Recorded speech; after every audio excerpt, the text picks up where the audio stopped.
આપણે દીપ જ્યોતિ શ્લોક છે એક સાથે બધા બોલશું. દીપ જ્યોતિ પરમ જ્યોતિ, દીપ જ્યોતિ જનાર્દના, દીપો હરતુ મે પાપમ, દીપ જ્યોતિ નમોસ્તુતે. શુભં કરોતુ કલ્યાણં, આરોગ્યં સુખ સંપદં, દ્વેષબુદ્ધિ વિનાશાય, આત્મજ્યોતિ નમોસ્તુતે. આત્મજ્યોતિ પ્રવિતાય, બ્રહ્મજ્યોતિ નમોસ્તુતે. બ્રહ્મજ્યોતિ નમોસ્તુતે. ત્યારબાદ હું શાળાના નિયામક શ્રી પ્રિન્સિપાલને વિનંતી કરીશ કે આપણી શાળાના મેનેજિંગ ટ્રસ્ટી શ્રી સમરસિંહ પ્રજ્ઞજીનું રૂમાલ અને તુલસીની માળાથી એમનું અભિવાદન કરશે.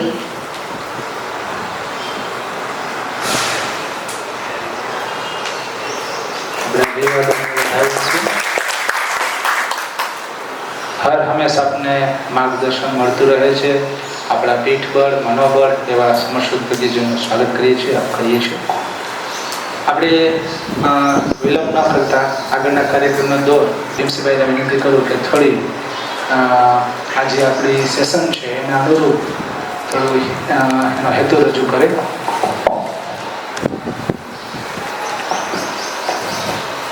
નમસ્તે, સુપ્રભાતમ.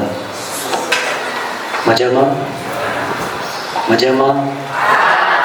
મજામાં? હજી અવાજ નથી આવ્યો. મજામાં? લોખંડનો દુશ્મન કોણ?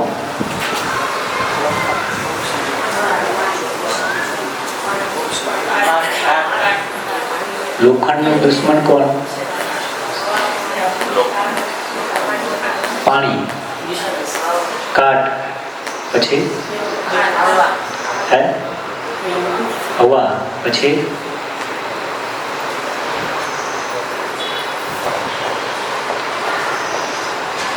આ સિવાય કઈ?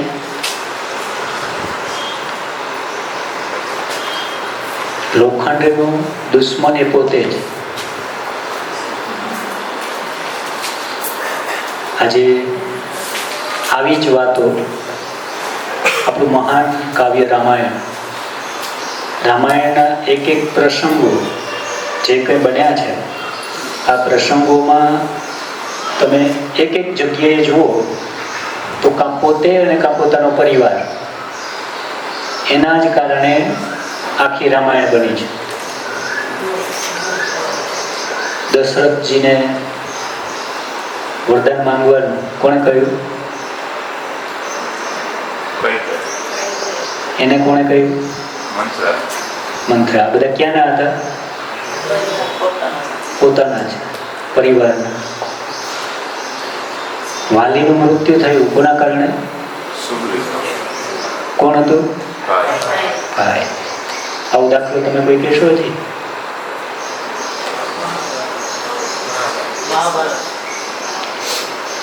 સીતાનું હરણ કરવું કોણે કહ્યું? રાવણને. એની બેન. રાવણને ખબર પણ નથી, રાવણને ખબર પણ નથી, એની બેન. રાવણનું મૃત્યુ નહોતું થતું, આ જગ્યાએ બાણમારો તો થશે. કોણે કીધું? વિભીષણ. હજી કોઈ આવું ઉદાહરણ?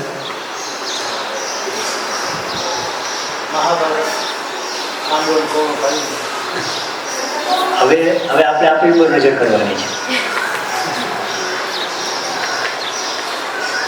આપણે પોતે જ આપણા દુશ્મન છીએ અને આપણે પોતે જ આપણે પરમાત્મા. જે કહીએ તે બધું જ જે છે તે ક્યાંક ને ક્યાંક જવાબદાર આપણે પોતે છીએ. તો આવી જુદી જુદી બાબતો માત્ર આપણું ધ્યાન જવું જોઈએ તમે કોઈ પણ ઘટના ઘટતી હોય અને એ ઘટનામાં મૂળ જો તમે સ્વીકારતા શીખી જાઓ તો તમને રિયાલિટીનો ખ્યાલ આવે. એટલે મેં લોખંડની વાત કરી, રામાયણના આખા મહાકાવ્યની ભારતના એની વાત કરી. આ બધામાં પોતે કંઈક જવાબદાર છે એ ધ્યાન આપણું એના ઉપર જતું નથી. તો હવે છેલ્લો પ્રશ્ન, આપણે જ્યાં છીએ ત્યાં જેવા છીએ તેવા કોને આધીને?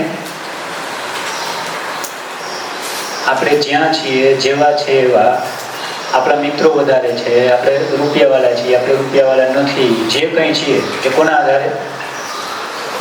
કોના આધારે? આપણું જે લેવલ નક્કી અત્યારે છે એ કોના આધારે છે? કોના આધારે છે? આપણા આધારે, પોતાના આધારે. તો આવી જ બાબતો આજના આ વર્ષના પ્રથમ દિવસે અને શિબિરમાં 3 દિવસનું આયોજન થયું હતું. પછી યોગાયુગનું અમારી ટ્રીટમેન્ટ નક્કી થઈ અને શિબિર કેન્સલ રહી. પછી 1 દિવસનું આયોજન થયું. 16 દિવસના પંચકર્મ પછી પહેલા 3 દિવસ માત્ર ચોખાનું પાણી, બોલવાનું નહીં, ચાલવાનું નહીં, પંખા નીચે રહેવાનું નહીં, તડકામાં નીકળવાનું નહીં, એસીમાં બેસવાનું નહીં, સુવાનું નહીં. સારા વિચારો થવા જોઈએ પહેલા 3 દિવસ. બીજા 3 દિવસ આ તો ખરું પણ ચોખાની જગ્યાએ મગ, અને એના પછી 2 મિક્સ ચોખાનું, એમ કરીને 7 દિવસ. પછી 8મે દિવસે જવની રોટી, 9મે દિવસે થોડુંક શાકભાજી, અને એમ કરીને 10 દિવસ. પછી 11-12મે દિવસે રૂટીન હોય. એટલે 15 દિવસ પહેલા 16 દિવસ એ અને 11-12 દિવસ આ. એટલે આવું આ શ્રમણજીનું અત્યારે વ્રત ચાલી રહ્યું છે. એટલે એમાં વચ્ચે મેં કીધું આ તો કરવાનું, એટલે કે આપણે રસનો વિષય હોય ને એમાં કંઈ નડતું નથી. આ આપણો એક વ્રતનો જ ભાગ છે, આપણો ઇન્ટરેસ્ટની વસ્તુ છે, એટલે એમાં કંઈ વસ્તુ ન નડે. હું ત્યાંથી આવ્યો એટલે બીજા 2 દિવસ સતત ઇન્ટરવ્યુ, આખો દિવસ બોલવું પડ્યું. એટલે શ્રમણજીને મેં કીધું થોડુંક ક્ષમા જઈએ, પણ આ શિબિર થવી જરૂરી છે. ક્યાંક ને ક્યાંક આપણો વર્ષની શરૂઆત થાય છે તો આપણા પોતાના કંઈક ગોલ હોય છે, આપણી પોતાની કંઈક ઈચ્છા શક્તિઓ હોય, તો આ બધા માટે માર્ગદર્શન મળે એ માટે આપણી વચ્ચે આદરણીય પૂજ્ય શ્રમણજી અને સમગ્ર પુરુષાર્થ તપોવન પરિવાર આપણે સૌ ખૂબ વ્યસ્ત છે. શ્રમણજી અત્યારે એમની તૈયારીઓ ફોરેનની કરે છે. 4 મહિને પછી આવવાના છે. સાથે આ વ્રત પણ ચાલી રહ્યું છે. અને આ શિબિર અનુસંધાને સહજ અમે કાલે બેઠા હતા અને ચર્ચા થઈ કે આપણે શું એવું બધાની સામે મૂકીએ કે બધાને ખબર હોવા છતાંય ખબર નથી, કે જેથી કરીને પોતાને અને પોતાના પરિવારને જ્યાં જાય ત્યાં ખૂબ ફાયદો એમને મળે. તો આ અંગેની સરસ ટોપિક આજે આપણી વચ્ચે શ્રમણજી લઈને આવ્યા છે, વ્યક્તિત્વમાં દૈવત્વ. તો એને બરાબર માત્ર શરીરથી નહીં પણ મનથી અને ખૂબ ઉત્સાહથી, પ્રબળ ઈચ્છા શક્તિથી આ મુદ્દાને સમજવાની કોશિશ કરીએ.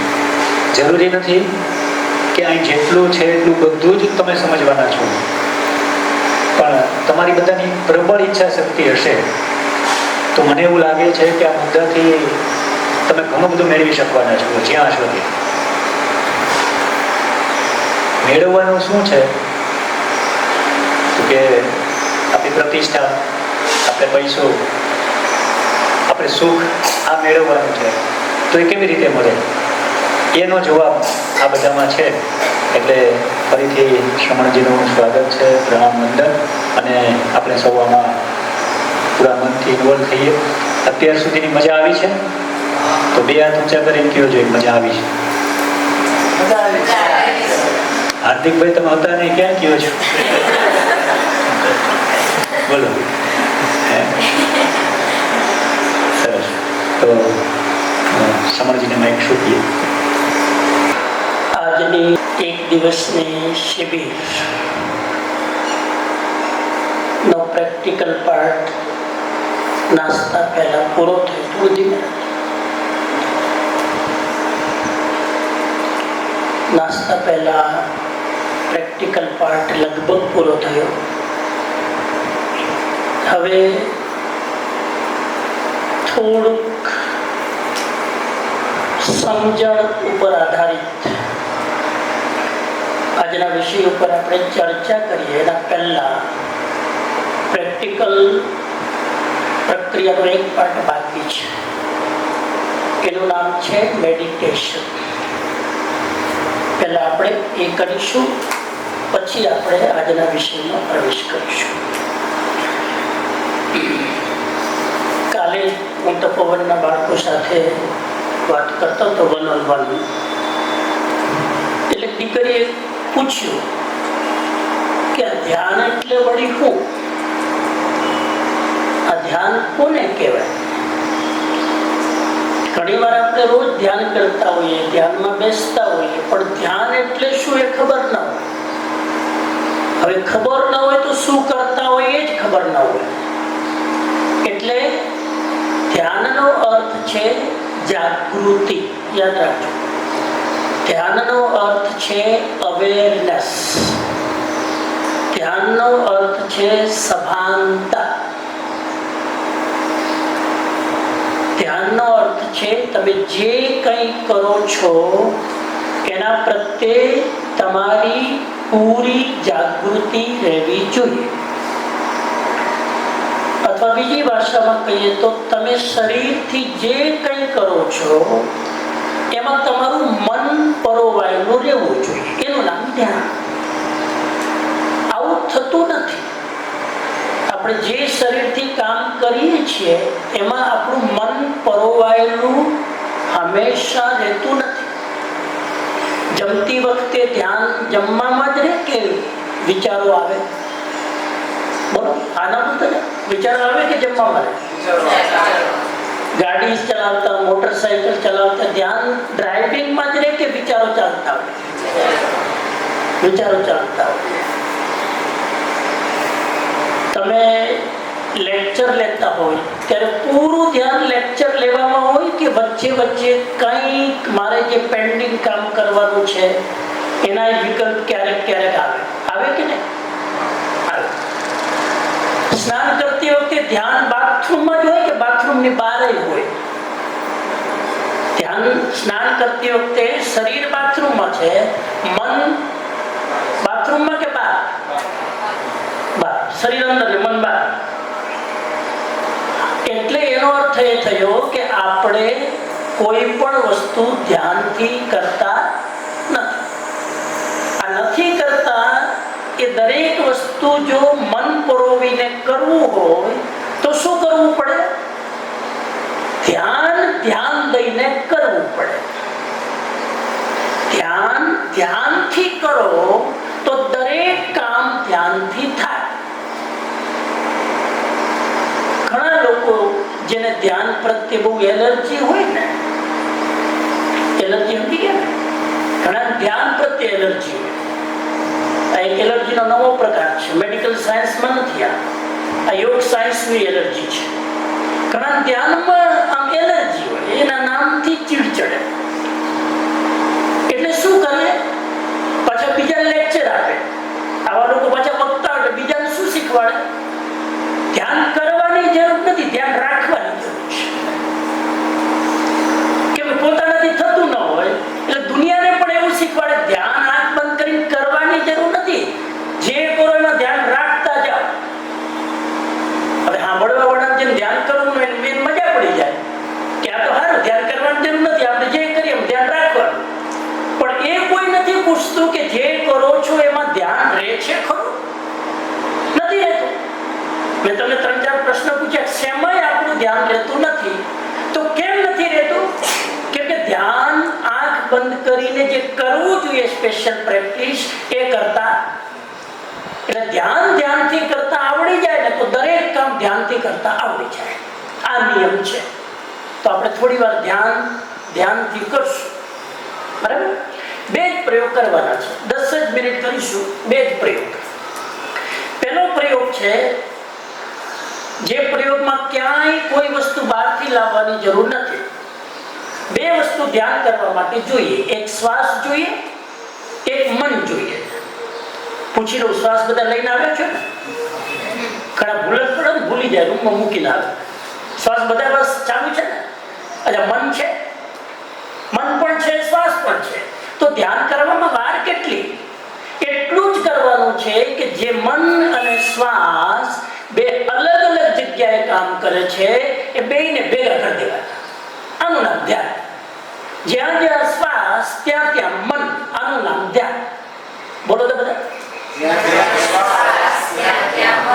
બસ કોશિશ એ કરવાની કે શ્વાસ જ્યાં ચાલે છે એનાથી અલગ મન ક્યાંય ન ચાલે. ખાલી 5 મિનિટ આ પહેલો પ્રયોગ. પછી 5 મિનિટ બીજો પ્રયોગ શીખવાડું છું. તો આ પહેલો પ્રયોગ ક્લિયર થઈ ગયો. આંખ બંધ કરી ધ્યાન રાખવાનું નાકની પાસે. અહીંયા આ શ્વાસની એન્ટ્રી અહીંથી થાય છે ને એક્ઝિટ અહીંથી થાય. અહીં શ્વાસને જોવાનો કે શ્વાસ અંદર ગયો. જોવાનો મતલબ અનુભવ કરવાનો કે આ શ્વાસ અંદર ગયો. અંદર જાય ખબર તો પડે કે શ્વાસ અંદર ગયો. મારું ચિત્ત ત્યાં હોય એટલે મને ખબર પડે કે શ્વાસ ગયો. હવે અંદર ગયો એટલે બહાર આવશે કે ક્યાં જાય? આવવું પડશે. બહાર આવે ફરી ધ્યાન રાખવાનું. હા, એ બહાર નીકળે, ફરી પાછું અંદર જશે એટલે ધ્યાન રાખવાનું. આ અંદર ગયો, આ બહાર આવ્યો, આ અંદર ગયો. બસ એના ઉપર ધ્યાન રાખો. સિમ્પલ કામ છે. ચોકીદાર જો ગેટકીપર, ગેટકીપર શું કામ કરે? આપણે એ કામ કરવાનું. ગેટકીપર નું કામ છે માણસ અંદર જાય એટલે જોવે કે અંદર આ કુશલભાઈ અંદર ગયા. એનું કામ કુશલભાઈ ફોલો કરવાનું નથી કે કુશલભાઈ ભેગે ભેગે જાય ક્યાં જાય. એ ખાલી ત્યાં જ બેઠા હોય ત્યાં જોવે કે આ ગયા. પછી પાછું કોઈ આવે એટલે જાય અધ્યક્ષાભાઈ બહાર નીકળે. આવે જાય એટલે જોવાનું કામ કોણ કરે? ચોકીદાર. અત્યારે આપણે ચિત્તને ચોકીદાર બનાવવાનું અને જે શ્વાસ ચાલે છે એને જોવાનું. સારો ચોકીદાર એને કહેવાય કે ઊંઘે નહીં. સારો ચોકીદાર એને કહેવાય કે એ સમયે બીજે ફાફા મારે નહીં. સારો ચોકીદાર એને કહેવાય કે એનું ધ્યાન ચોકીદારી કરવામાં રહે. ઊંઘ લે અને ઘણા તો ઊંઘમાં પાછા દિવસમાં સ્વપ્ન લઈ લે. એક ચોકીદાર હતો ને રાતનું સપનું હોય, દિવસમાં સપનું આવ્યું અને એને કીધું કે આ શેઠ કાલે ફ્લાઇટ લઈને મુંબઈ જવાના છે ને એને એક્સિડન્ટ થવાનું. એટલે એને શેઠને બોલાવીને કીધું, શેઠ સાહેબ આજે તમને વોર્નિંગ આપું, તમે જે ફ્લાઇટમાં જવાનું છે ને જાતા નહીં કેમ કે એ ફ્લાઇટમાં એક્સિડન્ટ થવાનું છે. અચ્છા, વેરી ગુડ, કે અમારા પ્રાણ બચાવ્યા. અને જોયું બીજા દિવસે તો ફ્લાઇટ ક્રેશ થયું, એક્સિડન્ટ થયો. ચોકીદારને બોલાવી અને 20,000 નું ઇનામ આપ્યું અને નોકરીથી બરખાસ્ત કર્યો. સમજી ગયા? ઇનામ એટલે આપ્યું તે મારો પ્રાણ બચાવ્યો, પણ તારું કામ સપના લેવાનું નથી, તારું કામ ચોકીદારી કરવાનું છે. આજ તો સપનું આ આવ્યું, કાલે બીજું સપનું આવશે, અંદર કોઈ ઘૂસી જશે તો પછી તારી ચોકીદારીની ડ્યુટી પ્રત્યે તું બેદરકાર ગણાશ. એટલે અત્યારે ચોકીદારી કરવાની કોની? શ્વાસ. બરાબર? આ પહેલો પ્રયોગ. બીજો પ્રયોગ કરવાનો છે, એનું નામ છે નોન ડુઈંગ મેડિટેશન. નામ યાદ રાખો. પહેલા પ્રયોગનું નામ છે શ્વાસ દર્શન સાધના, શ્વાસને જોવાની સાધના. બીજા પ્રયોગનું નામ શું છે? અંગ્રેજીમાં કહેવાય નોન ડુઈંગ મેડિટેશન. એનો અર્થ શું થયો? નોન ડુઈંગ નો અર્થ શું થયો? કંઈ કરવાનું નથી, અક્રિયા ધ્યાન, જેમાં કંઈ જ કરવાનું નહીં. આ સારું બહુ અઘરું, કંઈ નહીં કરવાનું. ઘણા મને પૂછે, સ્વામીજી કંઈ નહીં કરવાનું, શું કરવાનું? મેં તો કંઈ નહીં કરવાનું, કંઈ જ નહીં કરવાનું. એ તો વાત સાચી, સમજાય ગયું કંઈ નહીં કરવાનું, પણ એમાં કરવાનું શું? અમુક લોકોને કરવા સિવાયની ભાષા સમજાય જ નહીં. એટલે પછી અમારે સુધરવું પડે, એ તો સુધરે જ નહીં. એટલે અમારે કહેવાનું કંઈ નહીં કરવામાં જે કંઈ થઈ રહ્યું છે એને જોવાનું. આપણે કંઈ કરવાનું નથી. એની મેળે ઘણું બધું થઈ રહ્યું છે ને, વિચાર આવી રહ્યા, વિકલ્પ આવી રહ્યા છે, શરીરમાં ખંજવાળ આવી રહી છે, પરસેવો આવી રહ્યો છે, ગરમી થઈ રહી છે, ખાલી જોવાનું. તે દઈને જોવાનું. કરવાનું કંઈ નહીં, થાય એને જોવાનું. જોવાનું એટલે અનુભવ કરવાનો. અહીંયા જોવાનો મતલબ આંખ ખોલીને નહીં, અનુભવ કરવાનો. આ બે પ્રયોગ આપણે 5-5 મિનિટના કરીશું, પછી આપણે આજના વિષયમાં પ્રવેશ કરીશું. સીધા બેસીશું. આંખો બંધ, કમર ગરદન સીધી, મન શાંત. 3 વાર ઓમકારના પ્રયોગ શરૂ.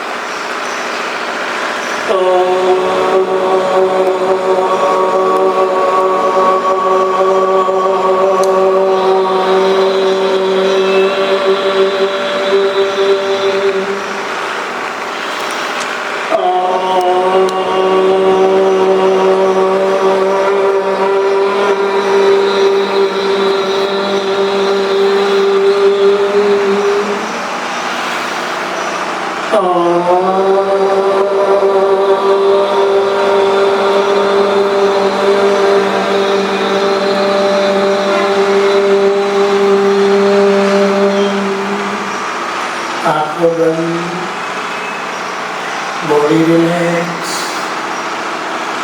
મન શાંત, શરીર શાંત, રૂની જેમ હળવું.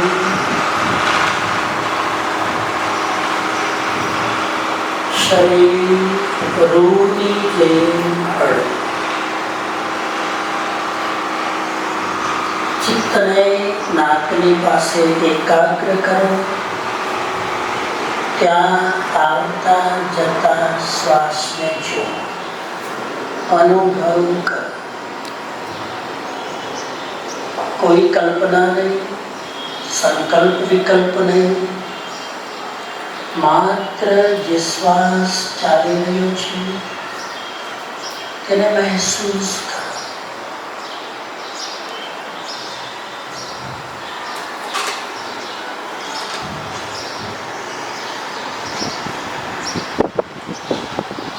5 મિનિટ સુધી ચિત્ત અને શ્વાસ બે એક સાથે જોડાયેલા રહે.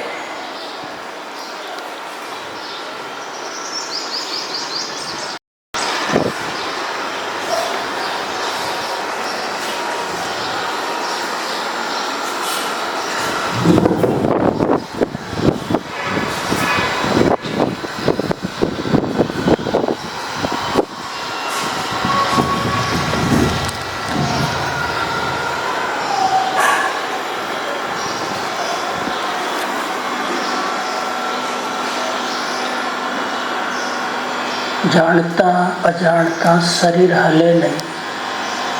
શરીર ઉપર ધ્યાન જ ન જવું જોઈએ, કેમ કે ધ્યાન તમારું શ્વાસ ઉપર છે.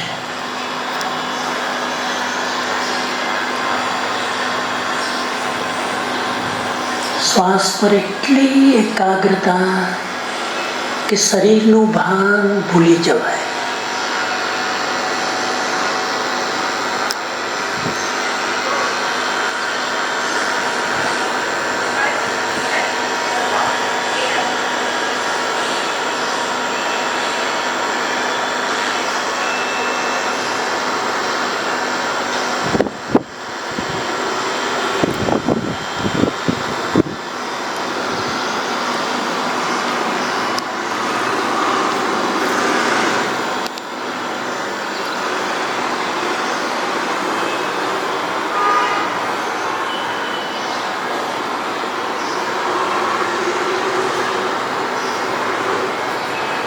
કદાચ મન આડું અવળું જાય, વાંધો નહીં, તરત યાદ આવે એટલે પાછું લઈ શ્વાસ ઉપર.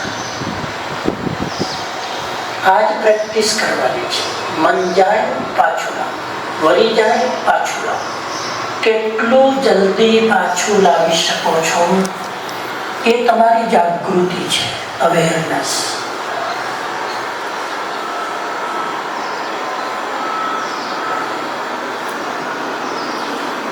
કમર ગરદન સીધી રાખીને પ્રયોગ કરો, જેથી જાગૃતિ બની રહે, નિદ્રાથી બચી શકાય.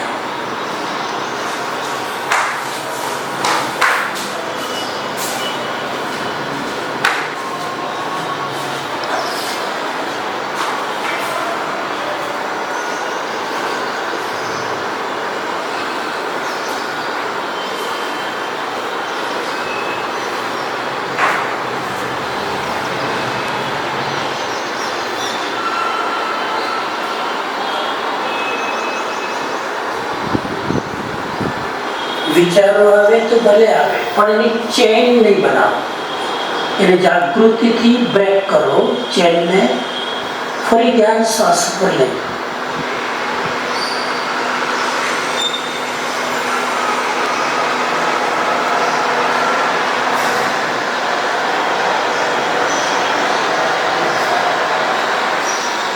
ધ્યાનથી જુઓ શ્વાસ કેવી રીતે ચાલી રહ્યો છે.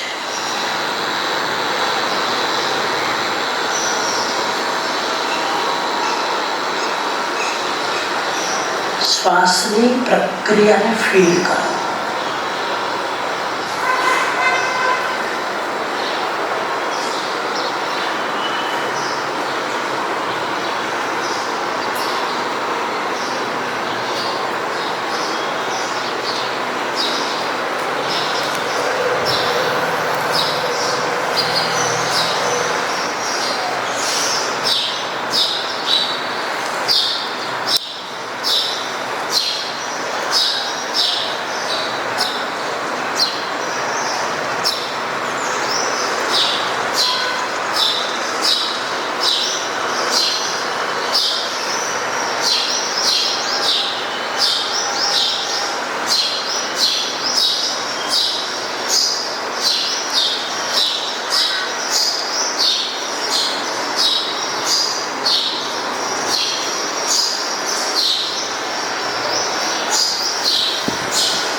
ધ્યાનનો બીજો પ્રયોગ નોન ડુઈંગ મેડિટેશન, જેમાં કંઈ જ કરવાનું નથી.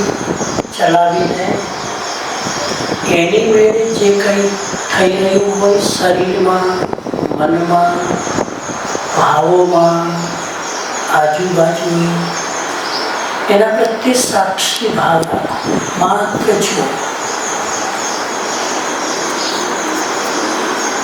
કોઈ પ્રતિક્રિયા નથી કરવાની. શરીરમાં દર્દ થાય તો નિવારણ નથી કરવાનું, માત્ર જુઓ. ખંજવાળ આવે, માત્ર જુઓ.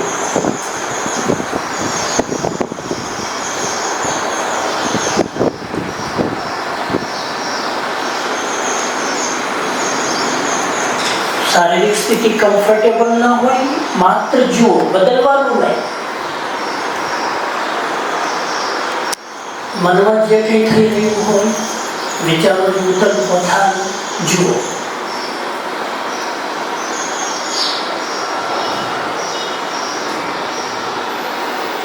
અને કદાચ કંઈ જ ના થઈ રહ્યું હોય તો શાંતિથી જાત સાથે બેસો.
ત્રણ વાર ઓમકાર નાદથી ધ્યાનને વિરામ આપીશું.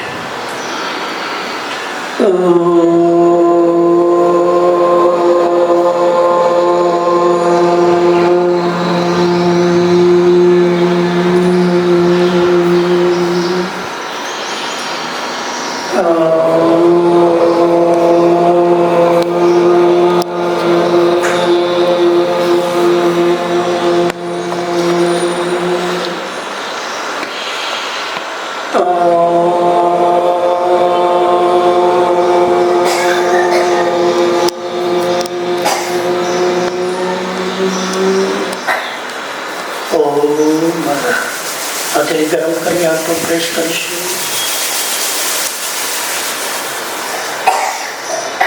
ઓમ શાંતિ શાંતિ. રિલેક્સ થઈ જાઓ. પગ થોડા છૂટા કરવા તો કરી. લગભગ 12 થી 13 મિનિટ ધ્યાન કર્યું છે, લાંબુ નથી કર્યું. લગભગ 90% લોકોની સ્થિતિ સારી હતી, કેમ કે હું તમારું ધ્યાન કરતો. હું ધ્યાન કરું તો તમારું ધ્યાન ના થાય, એટલે મારે ગેટકીપરનું કામ કરવાનું. લગભગનું ધ્યાન બરાબર ફિઝિકલી તો બરાબર સ્થિતિ હતી, લગભગ એટલે એમાં 2-4ની ગડબડી હતી. ધ્યાનમાં ઊંઘ આવે તો એને પ્રોત્સાહન નહીં આપવાનું. ઊંઘ આવે તો શું કરવાનું? ઊભા ધ્યાન કરવાનું. ઊભા થઈ જવાનું. અને ઊભા ઊંઘ આવે તો લેવાની છૂટ. એક વાર પડશો, બીજી વાર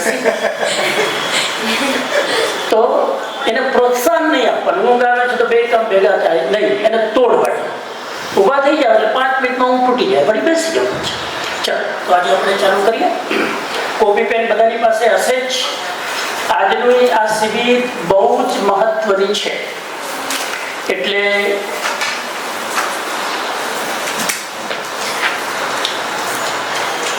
આંખ બંધ કરીને કોઈએ સાંભળવાનું નથી, બરાબર? ઘણા કે અમે તો ધ્યાનથી સાંભળીએ છીએ. અત્યારે ધ્યાનથી નહીં સાંભળવાનું, કાનથી સાંભળવાનું. એટલે આંખ બંધ કરીને નહીં સાંભળવાનું, બરાબર? ધ્યાનમૂલં ગુરુર્મૂર્તિ, પૂજામૂલં ગુરુપદં, મંત્રમૂલં ગુરુર્વાક્યં, મોક્ષમૂલં ગુરુકૃપા.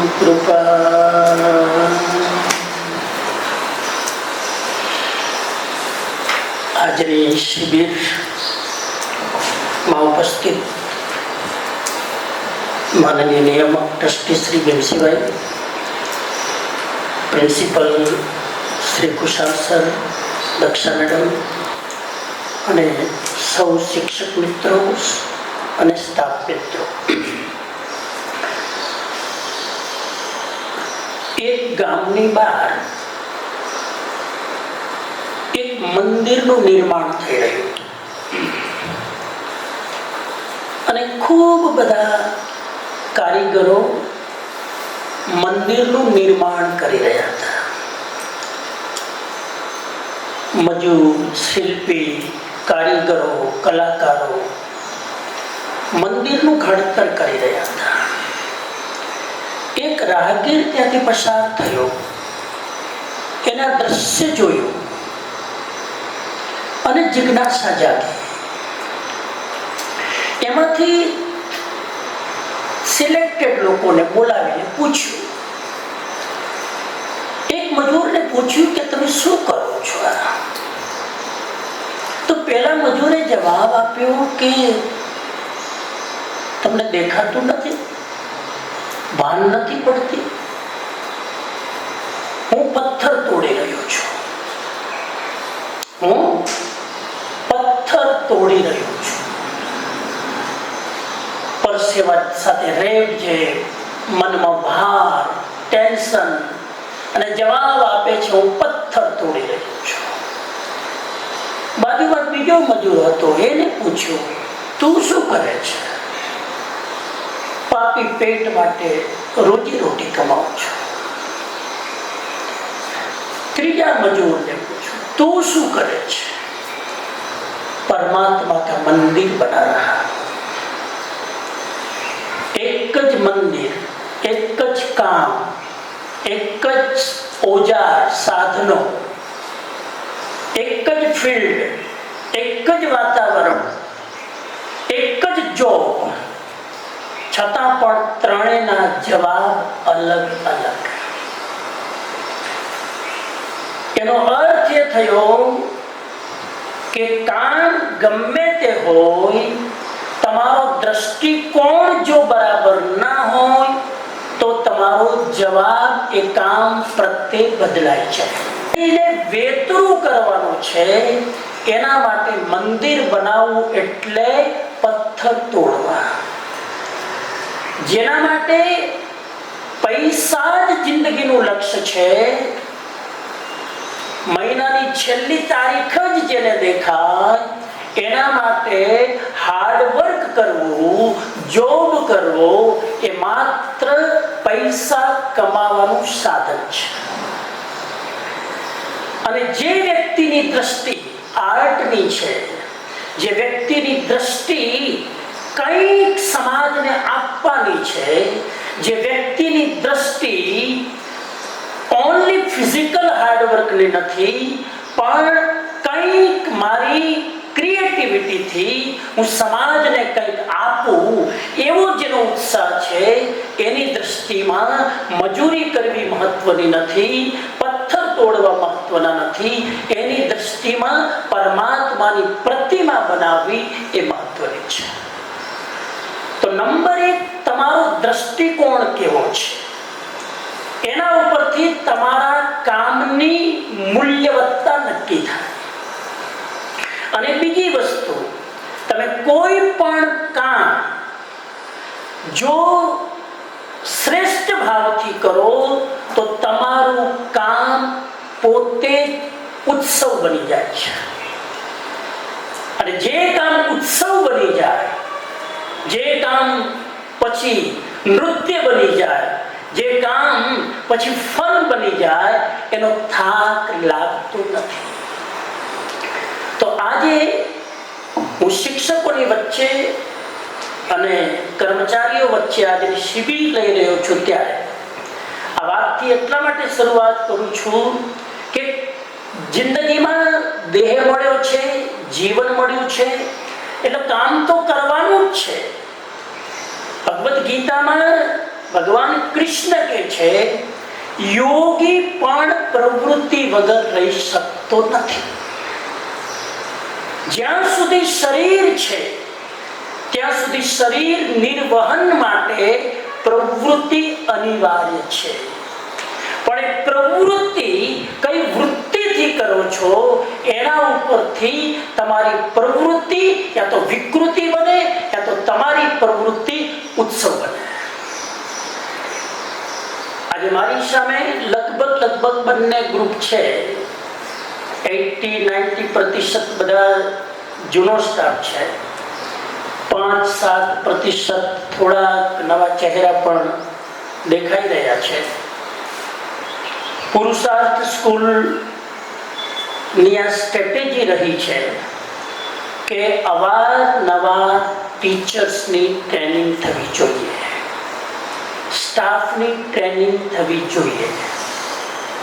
કેમ કે કામ કરીએ અને એમાં જો ટ્રેનિંગ ન થાય, એનું મૂલ્યાંકન ન થાય તો આપણા કામની અંદર ધીરે ધીરે ગુણવત્તા ઘટતી જાય છે।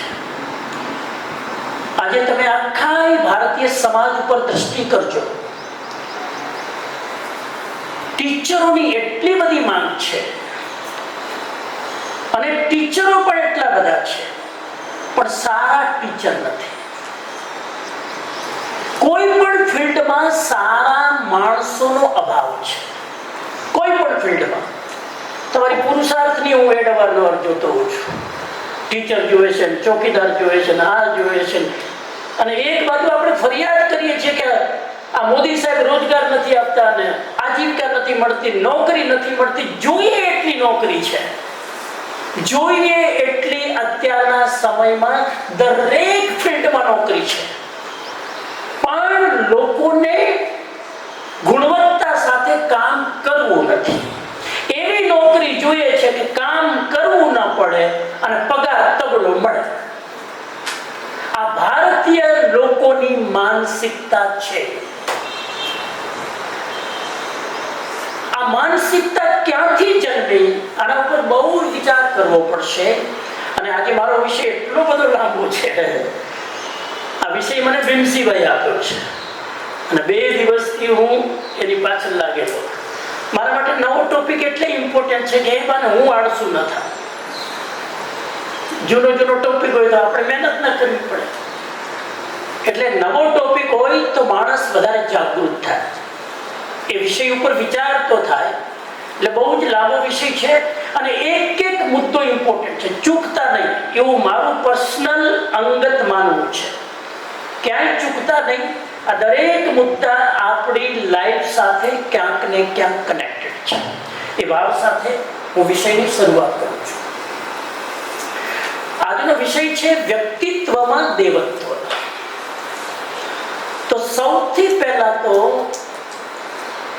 વ્યક્તિત્વ અને દેવત્વ આ બેયનું કનેક્શન શું છે એ સમજી લો. મારે બહુ જ મર્યાદામાં બોલવું પડશે, વિશ્લેષણ બહુ જ નહીં કરી શકું. બહુ કરવા જાઉં તો તમે મને અટકાવજો, કેમ કે આ સ્લાઇડ 5 વાગ્યા સુધી પૂરી નહીં થાય અને અધૂરું રહેશે તો મજા નહીં આવે. એટલે બહુ જ સંયમ રાખીને હું બોલીશ. વ્યક્તિત્વ એટલે હું બીજા લોકો સામે કેવો દેખાઉં છું, આનું નામ વ્યક્તિત્વ. તમારી પહેલી ઇમ્પ્રેશન બીજા સામે કેવી છે? તમારા ચહેરાથી તમારી ઇમ્પ્રેશન બને, તમારા હાવભાવથી તમારી ઇમ્પ્રેશન બને, તમારા કપડાથી તમારી ઇમ્પ્રેશન બને, તમારી ચાલથી તમારી ઇમ્પ્રેશન બને અને તમારા ચહેરા પરના અંદરમાં જે ભાવો રિફ્લેક્ટ થાય છે એનાથી તમારી પર્સનાલિટી બને. તો તમે બહાર બીજાને કેવી રીતે રિફ્લેક્ટ થાવ છો, આનું નામ છે વ્યક્તિત્વ. અંગ્રેજીમાં એને કહેવાય પર્સનાલિટી. અને પર્સનાલિટી શબ્દ આવ્યો છે પર્સોના ઉપરથી. યુનાની શબ્દ છે પર્સોના. અને પર્સોના એટલે ગુજરાતીમાં કહેવાય માસ્ક, મુખોટો. हिंदी में भी मुखोटा बोलते हैं. તમે કોઈનો રોલ ધારણ કરો એટલે એનો રાવણનો રોલ ધારણ કરો તો ચહેરા ઉપર શું તમે બનાવો?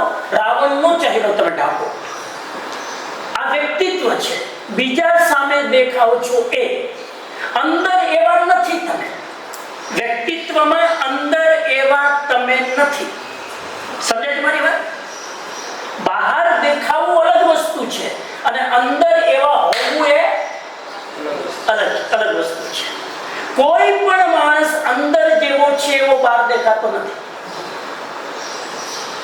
જે દિવસે નક્કી કરો 24 કલાક જેવો અંદર છું ને એવો બહાર દેખાઈશ, તમે ક્યાંય ટકી નહીં શકો.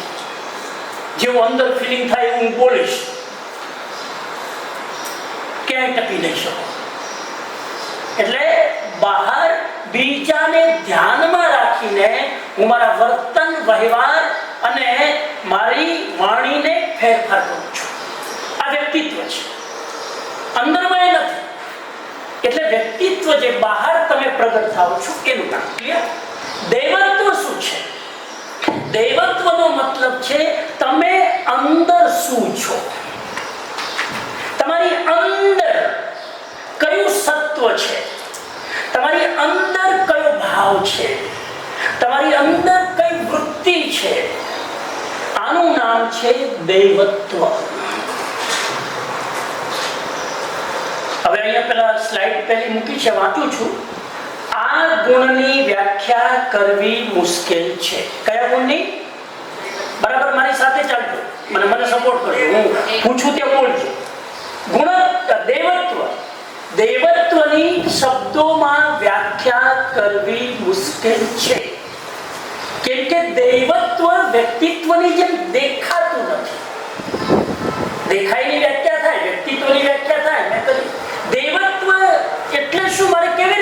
જાઓ કે આ દેવત્વ, કેમ કે ઇનવિઝિબલ વસ્તુ છે, દેખાતી નથી. એટલે એની વ્યાખ્યા કરવી મુશ્કેલ છે, કેમ કે એને જોઈ શકાતું નથી.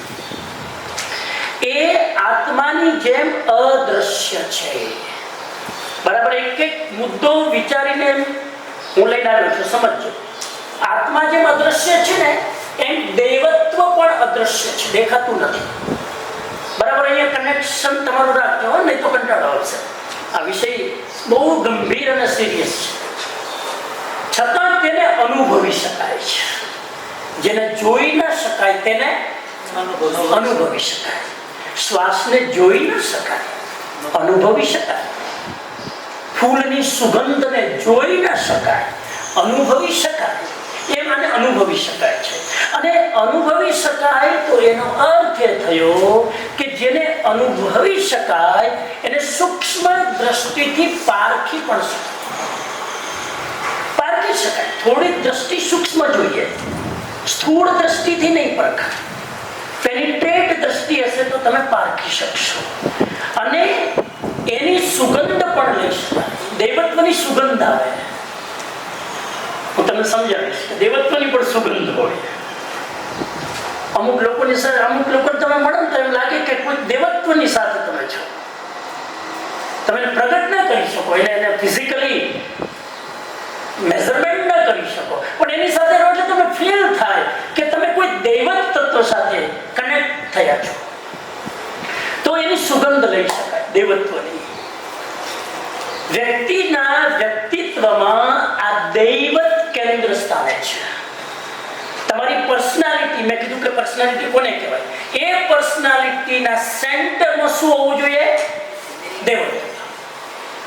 બહાર પર્સનાલિટી તમારી ઝાકમ જોડવાળી અને અંદર દેવત્વ જ ન હોય તો, અંદર સત્વ જ ન હોય તો, હું દેવત્વને અલગ અલગ શબ્દો વાપરીશ એટલે ક્યાંક ને ક્યાંક તમે સમજી શકો. તમારી અંદરની વૃત્તિ જ પવિત્ર ન હોય તો બહારના વ્યક્તિત્વથી કદાચ દુનિયાની આંખોને તમે અંજાવી શકશો, તમે અંદરથી સેટિસ્ફાઈડ નહીં થઈ શકો. આ છે દેવત્વનો આછો ખ્યાલ, નંબર 1. નંબર 2, આ શબ્દને સામાન્ય રીતે વ્યક્તિની અંદર રહેલા દિવ્ય ગુણો, આધ્યાત્મિકતા અને પવિત્રતા દર્શાવવા માટે ઉપયોગમાં લેવાય છે. તમે ટીચર છો એટલે એ દ્રષ્ટિએ શીખજો. આ દેવત્વ શબ્દ આપણે ઉપયોગમાં લઈએ છીએ એનો મતલબ શું? જ્યારે હું દેવત્વ શબ્દ બોલું છું અથવા તો દૈવત શબ્દ બોલું છું, બે શબ્દ વપરાય છે. દેવત્વ નાઉન છે અને દૈવત એ ગુણ છે. આ દૈવત્વ શબ્દ જ્યારે બોલું છું ત્યારે એનો મતલબ એ છે કે ક્યાંક ને ક્યાંક સ્પિરિચ્યુઆલિટીની વાત કરું છું. સમજો, દેવત્વને હું સીધું સમજાવી નથી શકતો, આજુબાજુના શબ્દો વાપરું એટલે દેવત્વની નજીક તમે જઈ શકો. અથવા તો વ્યક્તિની અંદર રહેલા દિવ્ય ગુણોની વાત ચાલે છે એમ સમજવાનું. અથવા તો ક્યાંક ને ક્યાંક મારી ભીતર જે પવિત્રતા છે ને એની વાત ચાલે છે. આ ત્રણ વસ્તુ જ્યાં હોય ત્યાં દૈવત્વ હોય. બોલો કઈ કઈ ત્રણ વસ્તુ? આધ્યાત્મિકતા નંબર 1, નંબર 2 અંદરના દિવ્ય ગુણો અને નંબર 3 પવિત્રતા. પવિત્રતા પણ એક દિવ્ય ગુણ છે, પણ એને સ્પેશિયલ પ્રાયોરિટી આપી છે કેમ કે બહુ મહત્વનો છે એટલે એને અલગ રાખ્યો છે. આધ્યાત્મિકતા એટલે શું? બહુ લાંબો વિષય છે. ધાર્મિકતા સાથે આનો કોઈ સંબંધ નથી, ઢીલા ટપકા સાથે કોઈ સંબંધ નથી, તમે કયા ડ્રેસના કપડા પહેરો એની સાથે કોઈ સંબંધ નથી, કયા ભગવાનને માનો છો, કયા ઈશ્વરને માનો, કોઈ સંબંધ નથી. આધ્યાત્મિકતા એટલે તમારી દ્રષ્ટિમાં દરેક વસ્તુને પોઝિટિવલી મૂલતવાની આદત. આને આધ્યાત્મિકતા કહેવાય. આધ્યાત્મિકતા એટલે તમે કોઈ પણ બાબતમાંથી કંઈક સારું પકડી શકો, શીખી શકો એવી વૃત્તિ, અને આધ્યાત્મિકતા કહેવાય. આધ્યાત્મિકતા 1 કલાકનો મંદિરમાં પૂજા કરવાનો પ્રોગ્રામ નથી. આધ્યાત્મિકતા શ્વાસોશ્વાસની જેમ છે, 24 કલાક લેવો ન પડે, લીધા વગર ચાલે, એમ આધ્યાત્મિકતા ગુણ છે, એની આરાધના કરવી ન પડે, એ છાયાની જેમ તમારી સાથે ચાલે. એ છે સ્પિરિચ્યુઅલ પાવર. અમુક લોકો જે સ્પિરિચ્યુઅલ પાવર વાળા હોય ને, તમે જોજો, એના બોલવામાં સ્પિરિચ્યુઆલિટી હોય, એના વિચારવામાં સ્પિરિચ્યુઆલિટી હોય, એ કોઈ સાથે વર્તન કરશે તો એમાં પણ સ્પિરિચ્યુઆલિટી હોય, કોઈ ભૂલ કરશે તો એમાં પણ એનો સ્પિરિચ્યુઅલ પાવર બતાવીને એ ભૂલ કરવા વાળાને પણ મહેસૂસ નહીં થવા દે કે તે ભૂલ કરી છે. આ આધ્યાત્મિક પાવર છે, બહુ ગજબનો પાવર છે. થોડો પાછો ખ્યાલ આવે છે આધ્યાત્મિકતા શું છે. બીજું, અંદરના દિવ્ય ગુણો, અંદરના દરેક વ્યક્તિની અંદર જે દિવ્ય ગુણો છે, પરમાર્થ ભાવના, સંતોષ ભાવના, જે અંદરના ગુણો છે, એ ગુણો જો તમારા બહાર રિફ્લેક્ટ થાય વ્યવહારમાં, વર્તનમાં, તો સમજી લેવાનું તમારામાં દૈવત્વ છે. અને પવિત્રતા, પવિત્રતા એટલે જેનામાં બે વસ્તુ ન હોય એ પવિત્ર. સીધો હિસાબ કરજો.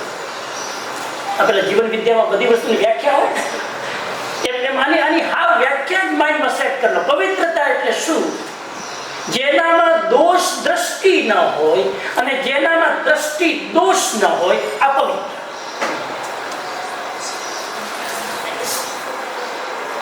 દોષ દ્રષ્ટિ ન હોય એટલે કે દોષો જોવાની દ્રષ્ટિ ન હોય. ઘણા લોકો બીજા ફોલ્ટ દેખાય તો સમજી લેવાનું કે પવિત્ર વ્યક્તિ નથી. આ શબ્દ બરાબર સમજો, મેં ઊંધા જતા કરી નાખ્યા. દોષ દ્રષ્ટિ, દોષ જોવાની દ્રષ્ટિ, દ્રષ્ટિ દોષ.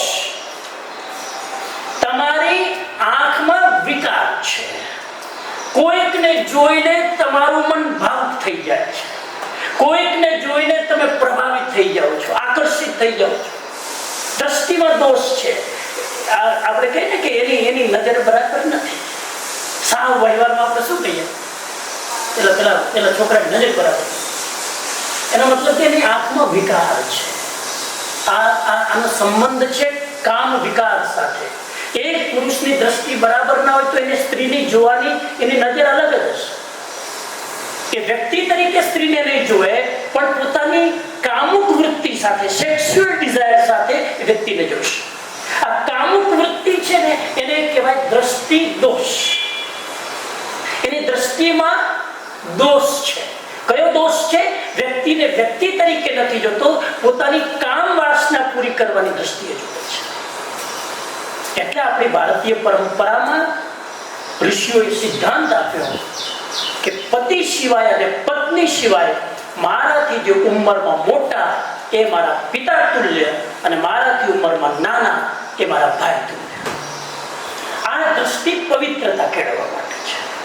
તો આ બે શબ્દો ક્લિયર થઈ ગયા. એને પવિત્રતા કહેવાય. દોષ જોવાની દ્રષ્ટિ ના હોય અને દ્રષ્ટિમાં વિકાર નો દોષ ના હોય, એને કહેવાય દ્રષ્ટિ દોષ.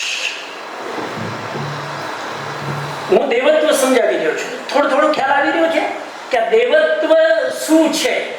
કેમ કે એક્સપ્રેસ નથી કરી શકાતું, જેને હું એક્સપ્રેસ કરી રહ્યો છું. આ એક્સપ્રેસ નથી થતું, પણ એક્સપ્રેસ ના થાય તો શું થાય? ક્યાંક તો સમજાવો ને. એટલા સારો લઈ રહ્યો છું. દેવત્વ એવા મૂલ્યો, એવા લક્ષણો અને આદર્શોને પ્રતિબિંબિત કરે છે જે વ્યક્તિને ઊંચા આધ્યાત્મિક સ્તરે લઈ જાય છે.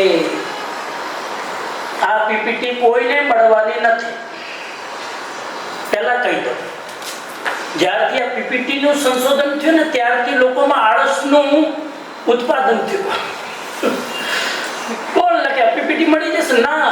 જે તમારે મહત્વના મુદ્દા હોય તમારે તમારા માટે નોટ કરવાના છે. આ ક્યાંય આ કોપીરાઇટ છે, બરાબર? તો દેવત્વની વાત આવે ત્યારે મૂલ્યોની વાત આવે. મૂલ્ય તો સમજો છો ને, આપણે તે પુરુષાર્થને સમજાવવું ન પડે કે મૂલ્યો શું છે, વેલ્યુઝ, માનવીય મૂલ્ય. તો મૂલ્યોની વાત આવે, એવા લક્ષણોની વાત આવે, અને કોઈક આદર્શની વાત થઈ રહી છે એની વાત આવે. એવા આધ્યાત્મિક સ્તરને દૈવત્વ કહેવાય છે. જેમ કે સમર્પણ, એક્ઝામ્પલ આપું છું. એ મૂલ્યો કયા કયા? જેમ કે સમર્પણ, સત્યપરાયણતા, કરુણા, નૈતિકતા, સમભાવ વગેરે.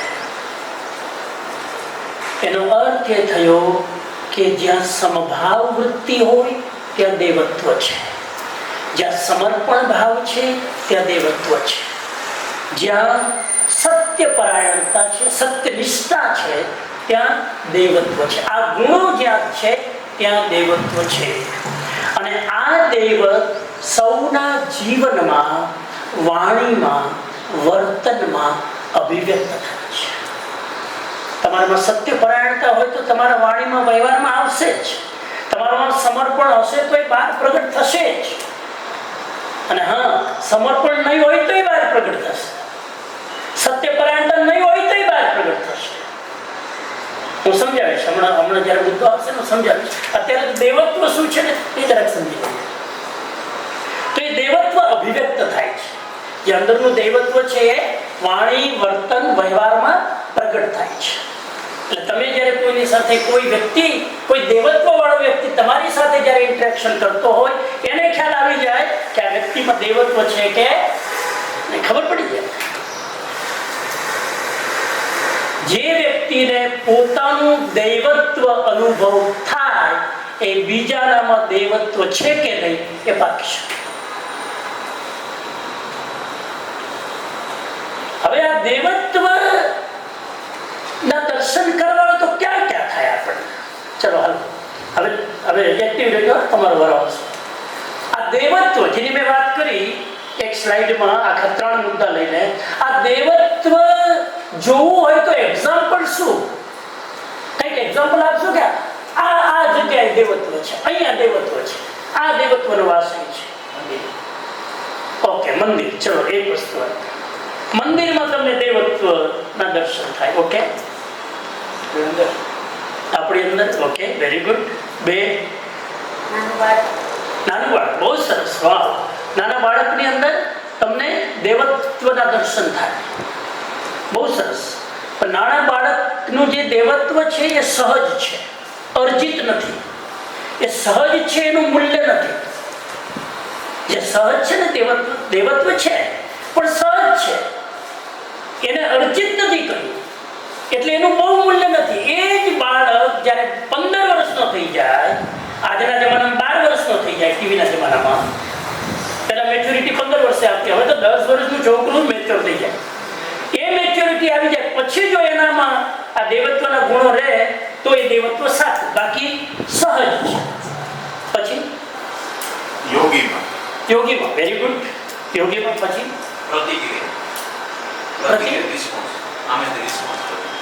સામેથી રિસ્પોન્સ આવે.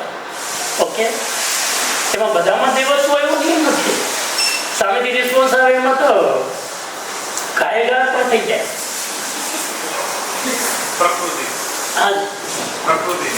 प्रकृति, यस, नेचर. Very good. क्या बात, बहुत अच्छा. देखो કેવો આઈડિયા આવે છે. પ્રશ્ન એટલે પૂછું છું કે અમને નોલેજ મળે, પરીક્ષા નથી કરતો. અલગ અલગ આઈડિયા આવે. પ્રકૃતિની અંદર તમને દેવત્વના દર્શન થાય.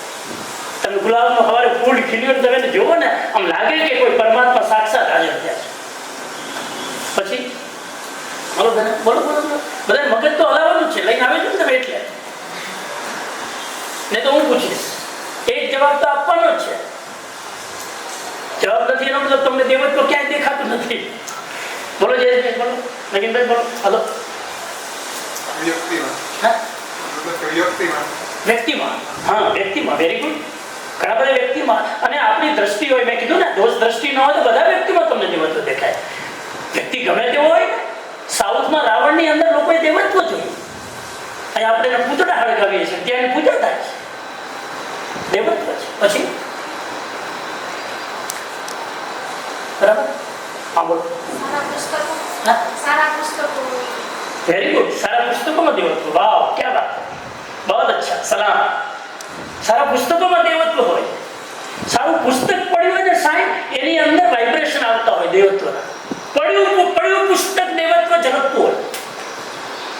કેમ કે પુસ્તકમાં લેખકના વાઇબ્રેશન જીવંત હોય છે, એનું પણ એક વર્ચસ્વ હોય છે. ચલો હવે આપણે બહુ સરસ જવાબ આપ્યો. હવે આ વિચારીએ કે દેવત્વ ક્યાં ક્યાં છે.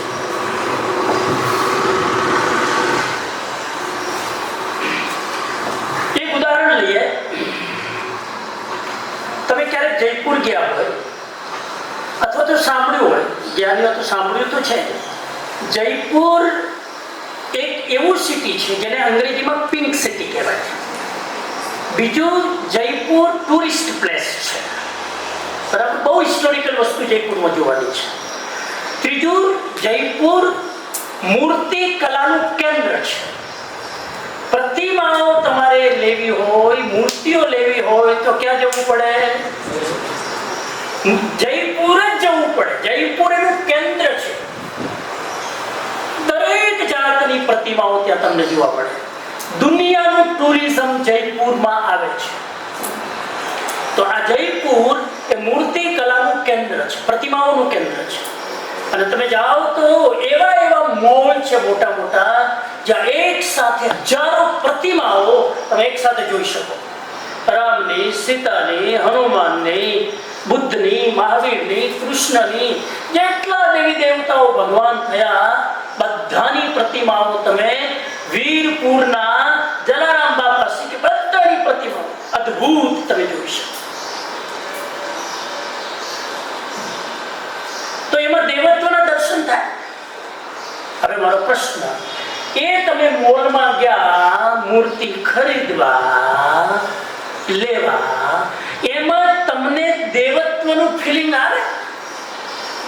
આટલા બધા ભગવાન છે, દેવત્વના વાઇબ્રેશન એમાં આવે તમને? બોલો, મારી સાથે ચાલજો. હા કે ના? કેમ કેમ ને? એ જ એમાંથી એક મૂર્તિ મેં બાય કરી, 2 લાખની 3 લાખની જે હોય એ મેં બાય કરી અને એ મેં પ્રતિષ્ઠિત કરી મારા ઘરમાં કે મારા ગામમાં કે મારા નગરમાં. પ્રતિષ્ઠા કરીને, પ્રાણ પ્રતિષ્ઠા કરીને એની આરાધના, પૂજા વિધિ, ભક્તિ ચાલુ કરી. હજારો લોકો શ્રદ્ધાથી આવે, દર્શન કરે, પૂજા કરે. એક જ મૂર્તિ છે, હજારો મૂર્તિ નથી. એ જ મૂર્તિ છે જ્યાં હજારોની અંદર પડી હતી, આજે મંદિરમાં આવીને એની પ્રતિષ્ઠા અને પૂજા ચાલુ થઈ. હવે આ મૂર્તિમાં તમને દેવત્વ દેખાશે? તો બેમાં ફરક શું થયો? કેમ ત્યાં દેવત્વ નથી ને કેમ અહીંયા દેવત્વ છે? જે વસ્તુનું મૂલ્ય માત્ર વેચાણ છે, જેનું મૂલ્ય માત્ર પૈસાથી તોલવામાં આવે છે, ત્યાં દેવત્વ હોતું નથી. જ્યાં મૂલ્ય સમર્પણનું છે, શ્રદ્ધાનું છે, જ્યાં મૂલ્ય તમારી અંદરના ભાવોને પ્રગટ કરવાનું છે, ત્યાં મૂલ્ય દેવત્વનું છે.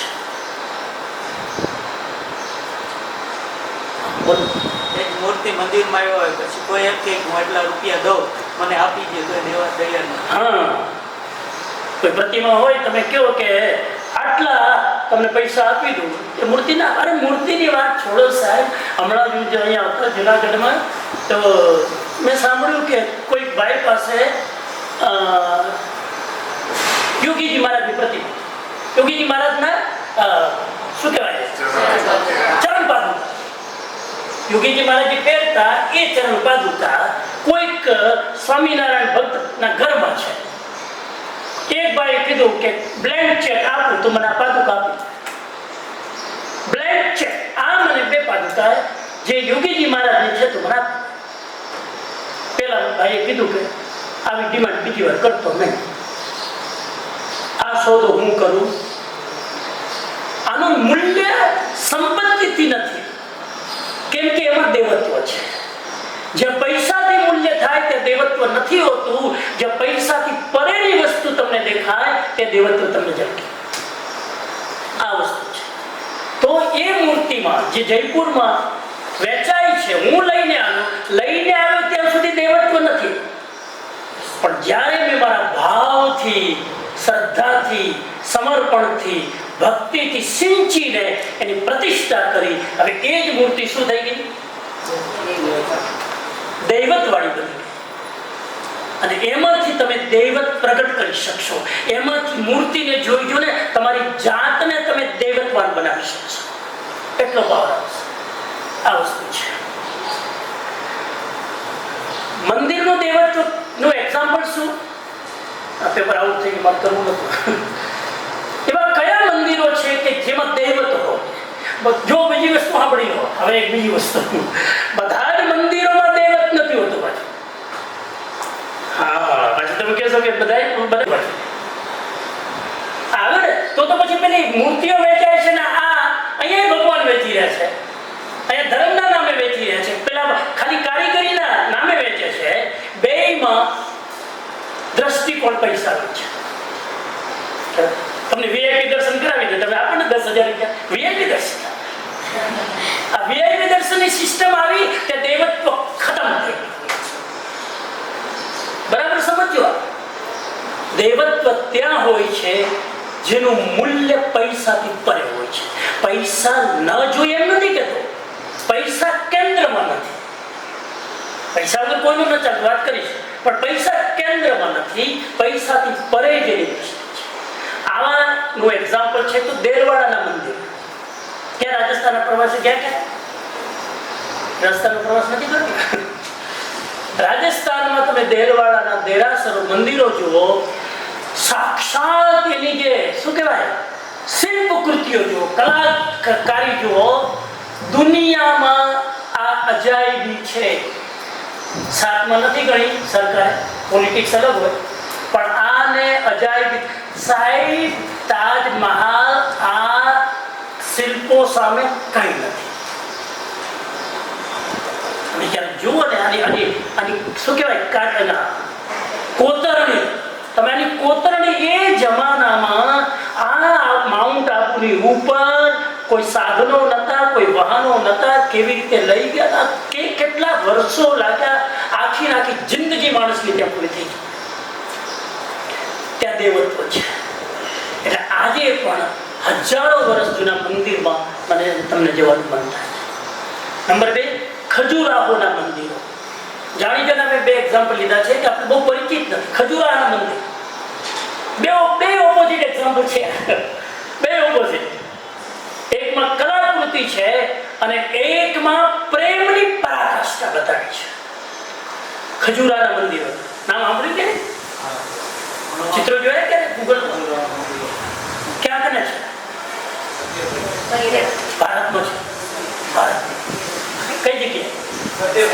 મધ્યપ્રદેશ. Very good. એટલું તો જનરલ નોલેજ છે. સારું. મધ્યપ્રદેશની અંદર આ મંદિર આવેલું છે અને દુનિયાભરના ટુરિસ્ટ અહીંની મુલાકાત લે છે. આપણા ભારતીય લોકો જુએ ને તો એની અંદર કામ વૃત્તિ જ ચાલે, બીજું કઈ ના થાય. આપણા લોકોને જોવાની આદત જ આ છે. બહારના લોકો આવે ત્યારે એમાં કલાકારી એની અંદરનો દ્રષ્ટિકોણ પકડે. આપણે દ્રષ્ટિકોણ તો ક્યાંય પકડતા જ નથી. એટલે આ જોવાની જરૂર છે. તમને આ મૂર્તિઓ જોશો તો લાગશે કે બધી મૂર્તિઓ સેક્સ્યુઅલ છે, પણ હકીકતમાં એની પાછળનો ભાવ એ છે કે જ્યાં સુધી આ વૃત્તિઓ રહસ્ય કહી દઉં તમને, આ બધે બહાર આવા ચિત્રો એટલા માટે મૂર્તિ રૂપે મૂકવામાં આવ્યા છે કે જોઈને તમારી કામુકતાને પેલા ખતમ કરી નાખો, પછી અંદર પ્રવેશો. આ એનો ભાવ છે. તમે જોતા આખી વિઝિટ કરો ને 2-3 કલાક, તમે થાકી જાઓ. એમ થાય કે આમ અરુચિ થઈ જાય, પછી તમારો સાચા દેવ સુધી સંપર્ક થાય. આ આખો મનોવૈજ્ઞાનિક દ્રષ્ટિકોણ તો એનું દેવત્વ છે. અચ્છા, દ્રષ્ટિ બહુ તેજ છે. હવે જેમ મંદિરમાં દેવત્વ હોય એમ શિક્ષણમાં દેવત્વ હોય. આપણે તો શિક્ષણ જગતના છીએ ને, તો શિક્ષણમાં પણ દેવત્વ છે. પણ એ જ શિક્ષણમાં દેવત્વ તમને દેખાય જ્યાં મંદિરની જેમ ધંધો ન થતો હોય, જ્યાં મંદિરની જેમ દિવ્યતા સાથેની આરાધના અને ભક્તિ થતી હોય, ત્યાં શિક્ષણ સંસ્થાઓ પણ દેવત્વ વાળી હોય છે. એવી 1-2 સંસ્થાનું નામ આપો, તમે જોઈ લીધું હોય તો બોલતા નહીં. તમે જો આમ અહીં નજર પડી ગઈ હોય તો બોલતા નહીં. બાકી લોકોને મારે પૂછવું છે, એવી કોઈ શિક્ષણ સંસ્થાઓમાં જ્યાં તમને દેવત્વ ઝલકતું હોય, એક બે એક્ઝામ્પલ આજ ઉપર બોલતા નહીં.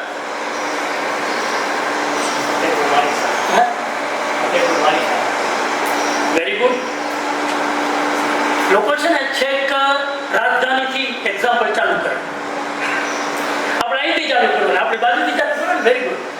ફતેપુર વાળી શાળા, ફતેપુર વાળી શાળા તમે ગયા કે ક્યાં? તો બે ત્રણ વાર જઈને હમણાં નવરાત્રીમાં ગયો હતો.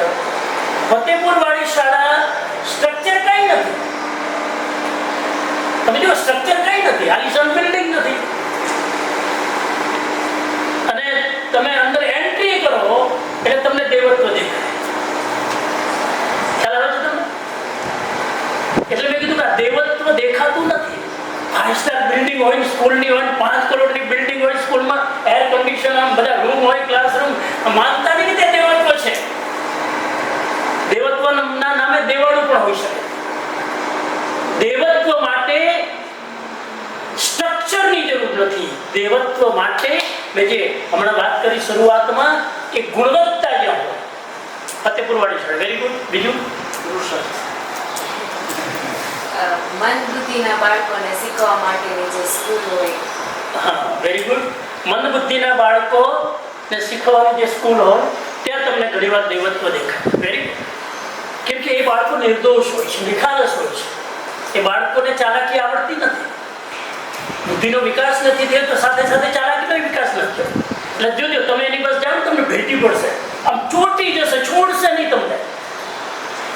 રાજકોટમાં એક બહુ જ પૂજા પટેલ નામની એક દીકરી જે કામ કરે છે આમ મેન્ટલી સ્પેશિયલ ચાઇલ્ડ લોકો સાથે, કેટલા બધા એવોર્ડ મળે, ત્યારે કંઈ મળવા જેવું છે.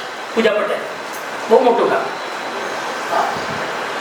સામાન્ય સ્કૂલમાં સરકારે કોર્પોરેશને 5 રૂમ આપ્યા છે અને આ દીકરી ત્યાં સ્કૂલ ચલાવે છે, પણ હરાવી દીધા બધાને. એ મેન્ટલી રિટાર્ડેડ ચાઇલ્ડને એ લોકોએ સ્પેશિયલ ચાઇલ્ડ બનાવી દીધા.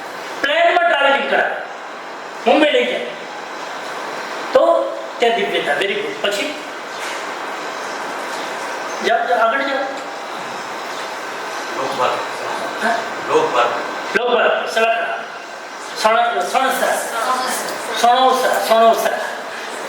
તમે જુઓ, દેવત્વ દેખાય તમને. Very good. પછી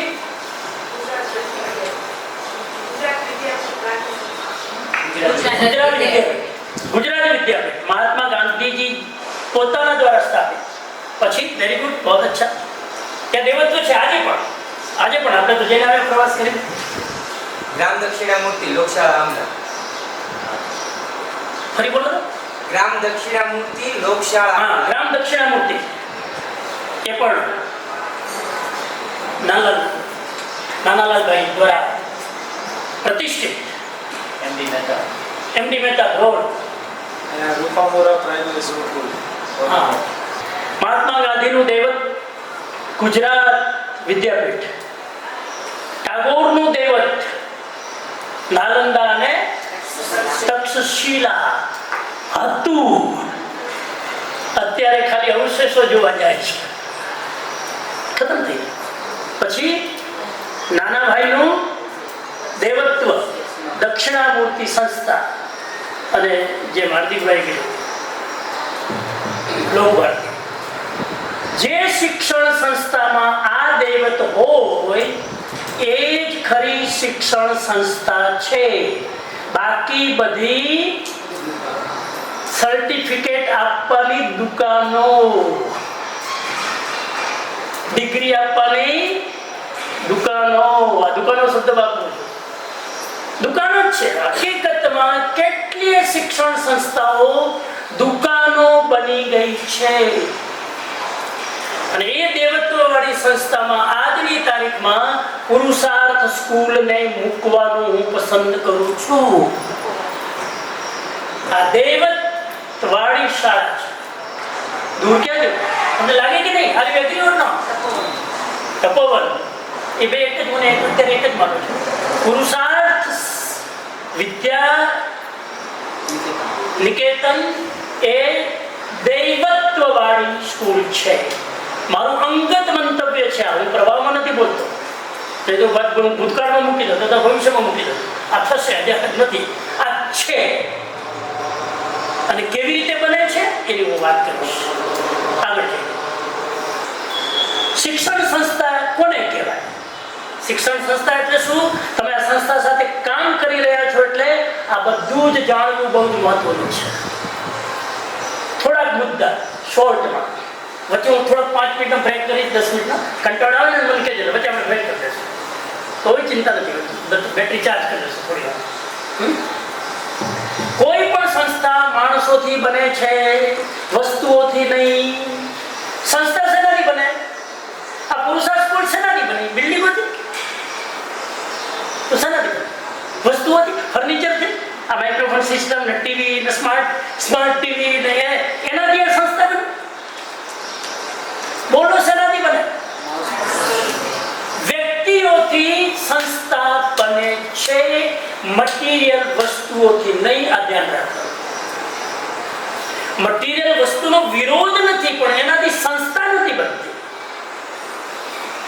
એટલા માટે કહું છું કે મટીરિયલ વસ્તુઓ અત્યંત વૈભવશાળી હોય, પણ ઘણીવાર તમને દેવત્વ ન દેખાય. અને ઘણીવાર કંઈ ન હોય તો બોલનું શું છે? બહુ તપોમાં અત્યારે કોઈ સારો રૂમ છે, અમે જે રૂમમાં રહીએ હવા ઉઠી ત્યારે 3 જંતુઓ તો બહાર નીકળે. કેટલી વાર હું મારો કોટ હાથમાં પછી આવે, સાપ હાથમાં પેલા લો આવી હાલ મારા પણ છતાંય લોકો, આટલા બધા લોકો વિઝિટ કરવા આવે છે. નાલંદા નથી, આ તક્ષશિલા નથી, આ કાંઈ નથી, આ ગુજરાત વિદ્યાપીઠ નથી, છતાં પણ રોજના પૂછો એના બેનને 2 થી 4 પરિવારો વિઝિટ કરવા આજની તારીખમાં આવે છે. કોઈ બિલ્ડિંગ નથી, કોઈ આલિશાન વ્યવસ્થા નથી, કોઈ ઇન્ફ્રાસ્ટ્રક્ચર નથી, કોઈ એવો ટ્રેન્ડ સ્ટાફ નથી. ચલો ને બહુ તો સામે અમારા કશ્યપભાઈ ભટકાય છે, પણ કોઈ ટ્રેન્ડ સ્ટાફ નથી. એના બેન ટ્રેન્ડ સ્ટાફ ન કહેવાય. એક પરિવારની વ્યક્તિ છે અને સેવા ભાવથી એની ટેક કેર કરે છે. હા, વેરી ગુડ. તો એ દેવત્વ છે. તો કોઈ પણ સંસ્થા માણસોથી બને છે. એનો અર્થ શું થયો મિત્રો? માણસોમાં દેવત્વ હોય તો સંસ્થામાં દેવત્વ આવે. આટલું સમજાય છે? થોડું સમજાય છે ને? મારે ધીરે ધીરે ધીરે તમને બધાને દેવત્વમાં લઈ જવાના છે. આ શિબિર પૂરી થાય ને એટલે તમે બધા દેવત્વવાળા થશો. છો શું? છો તો જ આ સંસ્થા દેવત્વવાળી હોય ને. તમે છો છતાં ટ્રેનિંગ એટલા માટે છો કે રેજો. આ શિબિર એટલા માટે છે રેજો કે છો ને તમારામાં દેવત્વ છે, જાળવી રાખજો. વારંવાર મોટિવેશન જરૂરી છે, વારંવાર ઇન્સ્પિરેશન જરૂરી છે, વારંવાર તમારામાં જે દેવત્વ છે એનું એપ્રિશિએશન જરૂરી છે. આ શિબિર એના માટે છે. આ શિબિર તમારું મૂલ્યાંકન કરવા માટે છે કે તમારા થકી આ સંસ્થા છે, આ સંસ્થા થકી તમે નથી. એ તો ગૌણ વસ્તુ છે. આગળ બતાવશે. નંબર 2, સંસ્થા સાથે જોડાયેલા સૌમાં દેવત્વ હોય તો સંસ્થામાં દેવત્વ આવે. નંબર 3, આ દેવત્વ જગાવવાની 2 રીત છે. કેટલી રીત છે? 2. આ દેવત્વ 2 રીતે જાગે. નંબર 1 નેગેટિવ પાસું, નંબર 2 પોઝિટિવ પાસું. નકારાત્મક પાસું અને સકારાત્મક પાસું. નકારાત્મક પાસું કોને કહેવાય? જે વસ્તુઓ દૈવતને હાનિ કરે એ નહીં કરવાની, તો સંસ્થામાં દૈવત્વ પ્રગટ. અમુક સંસ્થામાં દૈવત્વ પ્રગટ કરવા માટે સંસ્થામાં અમુક વસ્તુ નહીં કરવી જોઈએ. નેગેટિવ છે, આ નહીં કરવાનું, આ નહીં કરવાનું, નહીં નહીં વારંવાર ટોકે, આ નહીં કરે, આમ નહીં કરે, આમ નહીં કરે, આમ નહીં કરે. જે નથી કરવાનું એના ઉપર ફોકસ કરીને જાગૃતિ લાવવાની કે આટલી વસ્તુ કરવાની નથી આ સંસ્થા માટે. આ નેગેટિવ પાસું. એનું પોઝિટિવ પાસું દૈવત્વ વધે એવી વૃત્તિ અને પ્રવૃત્તિ કરવી, એનું નામ દૈવત્વ જગાવવાનું પોઝિટિવ પાસું. દરેક વસ્તુમાં બે જ વસ્તુ આવશે, આ નહીં કરવાનું, આ કરવાનું, આ નહીં કરવાનું, આ કરવાનું. અમે જ્યારે દીક્ષા લેતા હતા ને ત્યારે અમારા ગુરુજી અમને વ્રત આપે. એ વ્રત બે જાતના હોય. આટલું આટલું નહીં કરવાનું, રાતના નહીં ખાવાનું, રાતના પાણી નહીં પીવાનું, આટલા વાગે જાગવાનું નહીં. નેગેટિવ. પછી પોઝિટિવ થાય. રોજ અડધો કલાક ધ્યાન કરવાનું, યોગા કરવાના, આટલું સ્વાધ્યાય કરવાનું, આટલું આટલું કરવાનું, આટલું આટલું નહીં. આ સંસ્થામાં દૈવત્વ માટે કયું કયું નહીં કરવાનું? મને એક બે વસ્તુ બોલો ફટાફટ. નહીં કરવાનું. હા બરાબર. વ્યસન નહીં કરવાનું.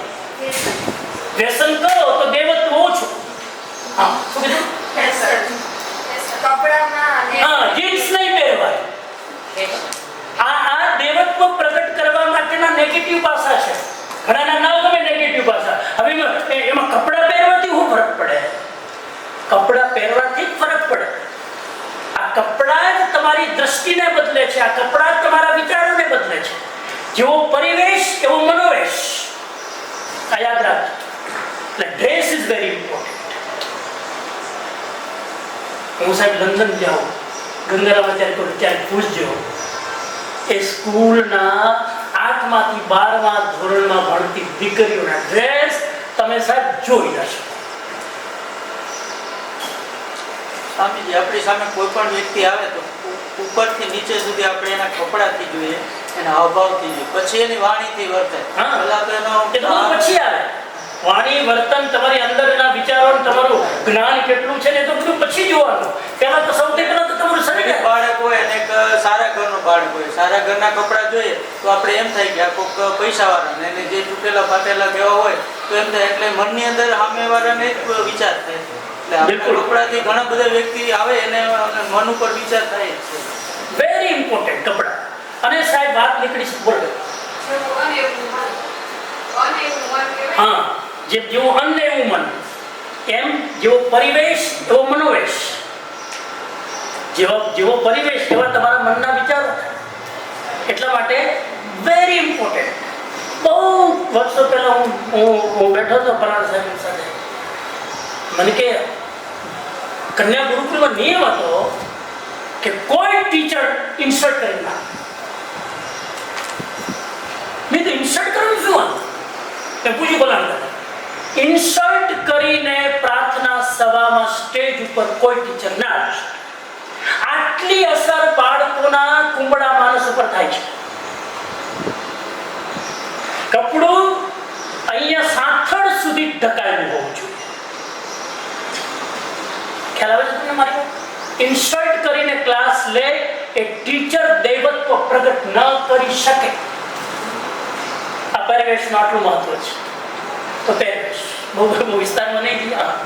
તો દિગંબરો દેખો એની વાત અલગ છે.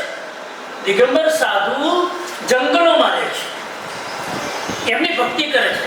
સમાજ છોડી દીધો, પરિવાર છોડી દીધો, એને સમાજ સાથે કોઈ લેવા દેવા નથી. એને બધું છોડીને જંગલમાં આત્મા આરાધના કરવા માટે, ભગવાનની બંદગી કરવા માટે એ લોકોએ આ ભેગ ધારણ કર્યો છે. એટલે પરાવલંબી બનવા નથી માંગતા. કપડા પહેલા ધોવા પડે, સાબુ રાખવો પડે, આ બધી ઝંઝટમાં ના આવવું પડે. વધારે સર ફોકસ કરી શકે એટલા માટે. હવે જો કે એમાંય પરિવર્તન આવ્યું છે.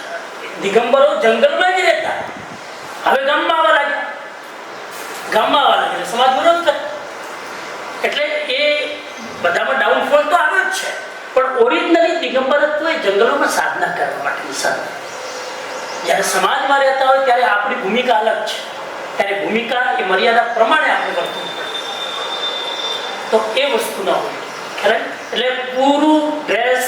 અને સાહેબ મારો તો અનુભવ એમ કે છે કે ડ્રેસમાં જેટલી સાદાઈ વધારે હોય ને એટલું સૌંદર્ય વધારે હોય. તમે ક્યારેક કોઈ સમાજના એવા વર્કર બહેનોને જોજો જે ગાંધીજી સ્ટાઇલના ખાદીના કપડાં પહેરે. પેલા આવે ને અત્યારે પણ તમે જુઓ જે આંગણવાડીના બહેનો જે ખાદીવાળા જે અહીં દુપટ્ટો હોય ખાદીનો અને પેલા એનો ખાદી ભંડાર ગુજરાત વિદ્યાપીઠમાં આપણે કહેતા તમે એ જે ડ્રેસ એ જે ખાદી ભંડાર ગુજરાત વિદ્યાપીઠમાં જે બહેનો હતા સ્ટાફના એનો ડ્રેસ તમે જોયો હતો. હવે એ સિમ્પલ સાવ સિમ્પલ ડ્રેસ છે, એમાં જે સૌંદર્ય ઝલકે ને એ સૌંદર્ય હાઈ ફાઈ કપડામાં અને ટાઈટ કપડામાં અને ફેશનેબલ કપડામાં ક્યારે ના જાય. બીજી વસ્તુ સાથે સાથે કઈ વાત બધા બહેનો બેઠા છે ક્યાં થોડી પણ તીર લાગી જાય ધારું. જેટલું તમારું નેચરલ સૌંદર્ય લોકોને આકર્ષિત કરે છે એટલું મેકઅપ વાળું સૌંદર્ય આકર્ષિત નથી. આ હકીકત છે. તમે સવારે ઉઠીને મોઢું ધોઈ મોઢું ધોઈને એનો સિમ્પલ ડ્રેસ પહેરીને તમે આવો ને ત્યારે તમે જે નેચરલ સુંદર લાગો છો ને એના પછી તમે જે નખરા કરીને તૈયાર થઈને આવો છો ને એમાં તમારું સૌંદર્ય ખતમ. હાઈફાઈ થઈને આવે પછી આમ સેન્ટ બેન્ટ લગાવીને આવે એમની સેન્ટમાં દેવત્વ નથી, દેવત્વ અંદર હોય છે. ઉપર લગાવેલું સેન્ટ અને અંદરમાં એકેય મેં જે ગુણવત્તા એકેય ન હોય, પેકેજ હારું માલ ખરાબ એવું થયું.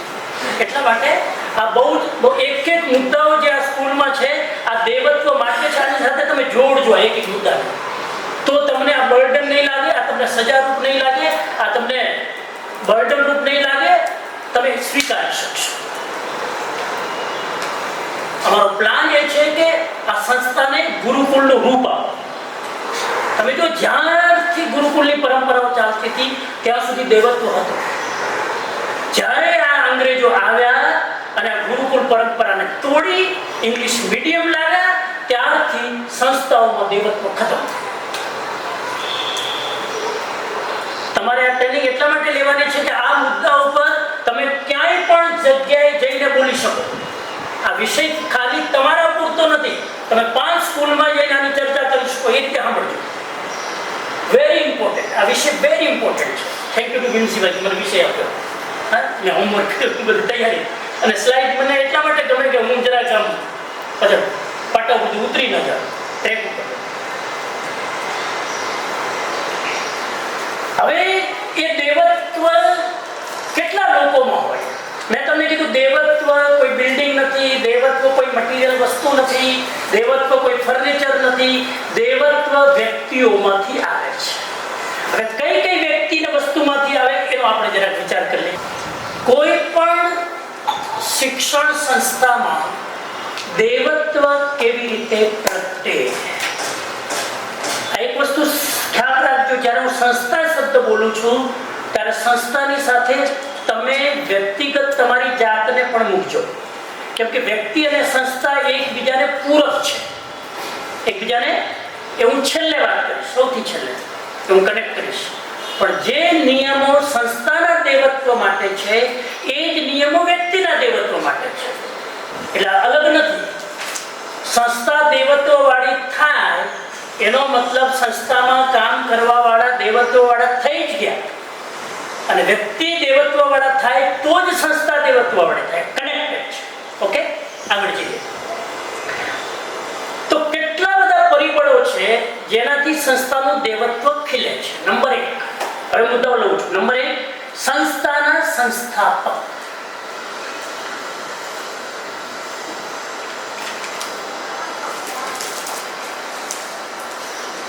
જે સ્કૂલ બનાવે છે ને, જે શિક્ષણ સંસ્થા ઊભી કરે છે એનામાં જો દેવત્વ ન હોય તો એ સ્કૂલની સંસ્થામાં ક્યારેય દેવત્વ આવે નહીં. ગાંઠમાંથી ઘણા બધા લોકોને પોતાની સ્કૂલ કરવી હોય, બહુ સારી વાત છે. હવે જેટલા અહીંથી સારા લોકો ટ્રેન થઈને જાય ને સ્કૂલો કરે એટલી સારી છે ને. પૂછ્યો ખુશાલ સરને ભીમજીભાઈ કેટલા લોકો અહીંથી ટ્રેન થઈને ગયા વર્ષોથી અહીંયા કામ કરીને અને અત્યારે પોતાની સંસ્થાઓ ચલાવે છે. સારા લોકો જેટલી સંસ્થાઓ ઊભી કરે એટલું સારું જ છે ને. ભીમજીભાઈ એકલા કંઈ બધું કામ નથી કરી શકવાનું. તો એ જે સંસ્થાપક છે એનામાં જો દેવત્વ હોય તો જ એ સ્કૂલ દેવત્વ વાળી થશે. આ આખો સ્ટાફ દેવત્વ વાળો હોય, સંસ્થાપક જ દેવત્વ વાળો ન હોય તો કઈ ના થાય. ટ્રસ્ટીઓ દેવત્વ વાળા હોય, સંસ્થાપક દેવત્વ વાળો ન હોય તો સમજે મારી વાત? વિદ્યાર્થીઓ દેવત્વ વાળા હોય, સંસ્થાપક દેવત્વ વાળો ન હોય તો સંસ્થાપક જેવો છે ને બાકીના બધાને એ પોતાનો પ્રભાવ પાડશે, ઇન્ફ્લુઅન્સ કરશે. દેવત્વ વાળો વિદ્યાર્થી એડમિશન લેશે, સંસ્થાપકમાં દેવત્વ નથી, એ વિદ્યાર્થી 2 વર્ષ રહેશે ને એટલે હાવ દેવત્વહીન થઈ બહાર નીકળશે. સંસ્થાપકમાં દેવત્વ હોવું જોઈએ. સંસ્થાપક એટલે સંસ્થાની સ્થાપના કરનાર વ્યક્તિ. હવે સંસ્થાપકમાં દેવત્વ હોય એટલે શું? હું જરાક મારી રીતે વિચારીને આવ્યો છું. જેનામાં 5 ગુણ હોય એ સંસ્થાપક દેવત્વ વાળો ગણાય. 5 ત્યાં સુધી તમને ઝપકી નહીં આવે ત્યાં સુધી ચાલુ રહે. ઝપકી આવે એટલે હું સમજી જઈશ કે હવે બ્રેક કરવાનું છે. ત્યાં સુધી નીંદ નથી આવતી, સ્ટેમિના સારું છે.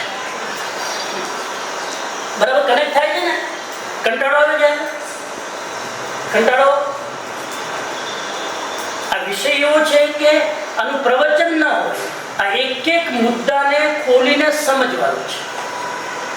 જેના જીવનમાં દૈવત હોય એ જ શિક્ષણ સંસ્થા સ્થાપવાનું સાહસ કરે. બાકી આવી હિંમત કરતા નહીં. એમ થાય કે આ સ્કૂલમાં બહુ પૈસા પણ આપણે ખોલ નાખીએ. એના માટે ખોલશો ને તો સૌથી મોટું પાપ કર્મ કરવા તમે જઈ રહ્યા છો. એમાં પહેલું 5 પ જેનામાં હોય. કેટલા પ? આ 5 પ ગુણ હોવા જોઈએ. પહેલો પ બોલતા જાઓ, પવિત્રતા. સંસ્થાપકમાં પવિત્રતા ના હોય એને સ્કૂલ ખોલવી જોઈએ નહીં.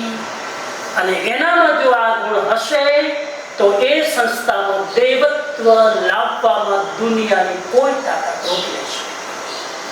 બ્રહ્મા પણ રોકી નહીં શકે. આ પવિત્રતા નંબર 2. શોર્ટમાં ચાલુ છું. પવિત્રતા એટલે શું?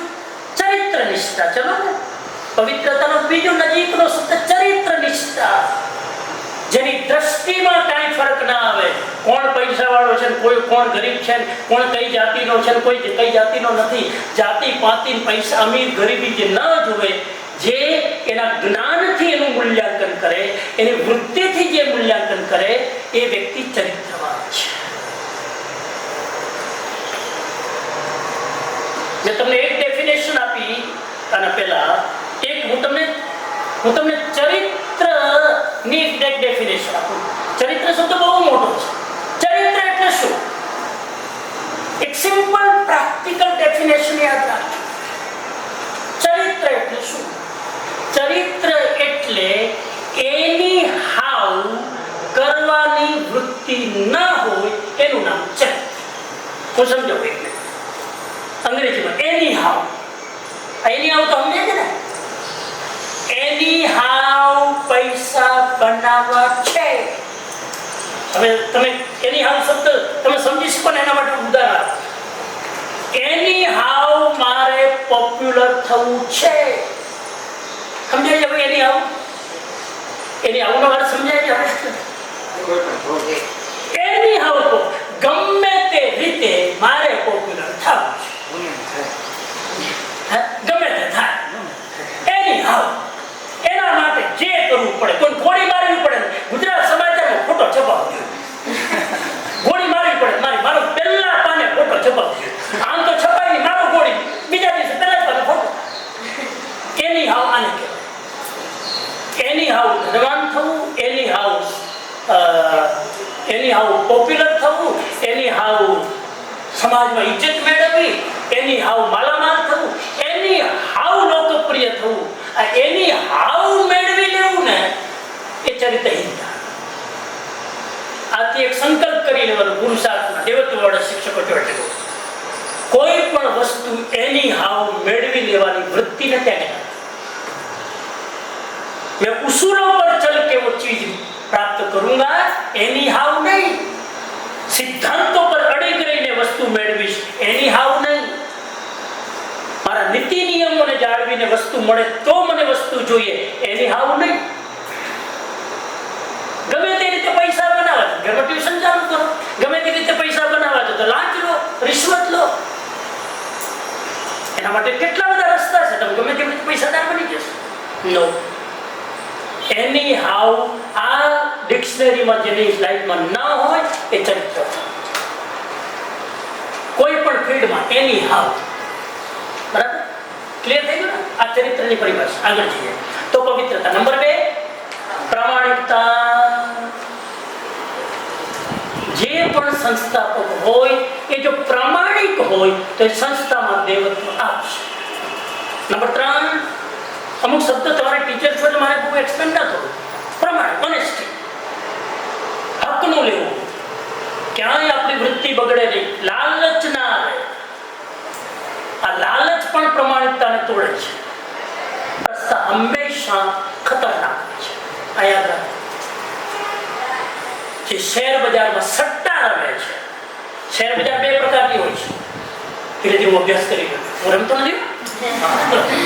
અભ્યાસ સ્ટડી કરવું પડે ને, કેમ કે તો જ અમે વિરોધ કરી શકીએ ને, અથવા તો અમે વિવેકથી એનું એક્સપ્લેનેશન કરી શકીએ. સ્ટોક માર્કેટ, ઘણા લોકો ઇન્વેસ્ટમેન્ટ માટે સ્ટોક માર્કેટ કરે છે.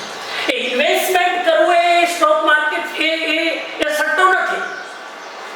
પણ ઘણા લોકો આજે સવારે એન્ટ્રી કરે અને સાંજે એમાંથી 2-5 હજાર બનાવી નીકળી જાય. આટલા લીધા હવે આજે આટલા બની ગયા, નીકળ્યો બહાર. આ સટ્ટો છે.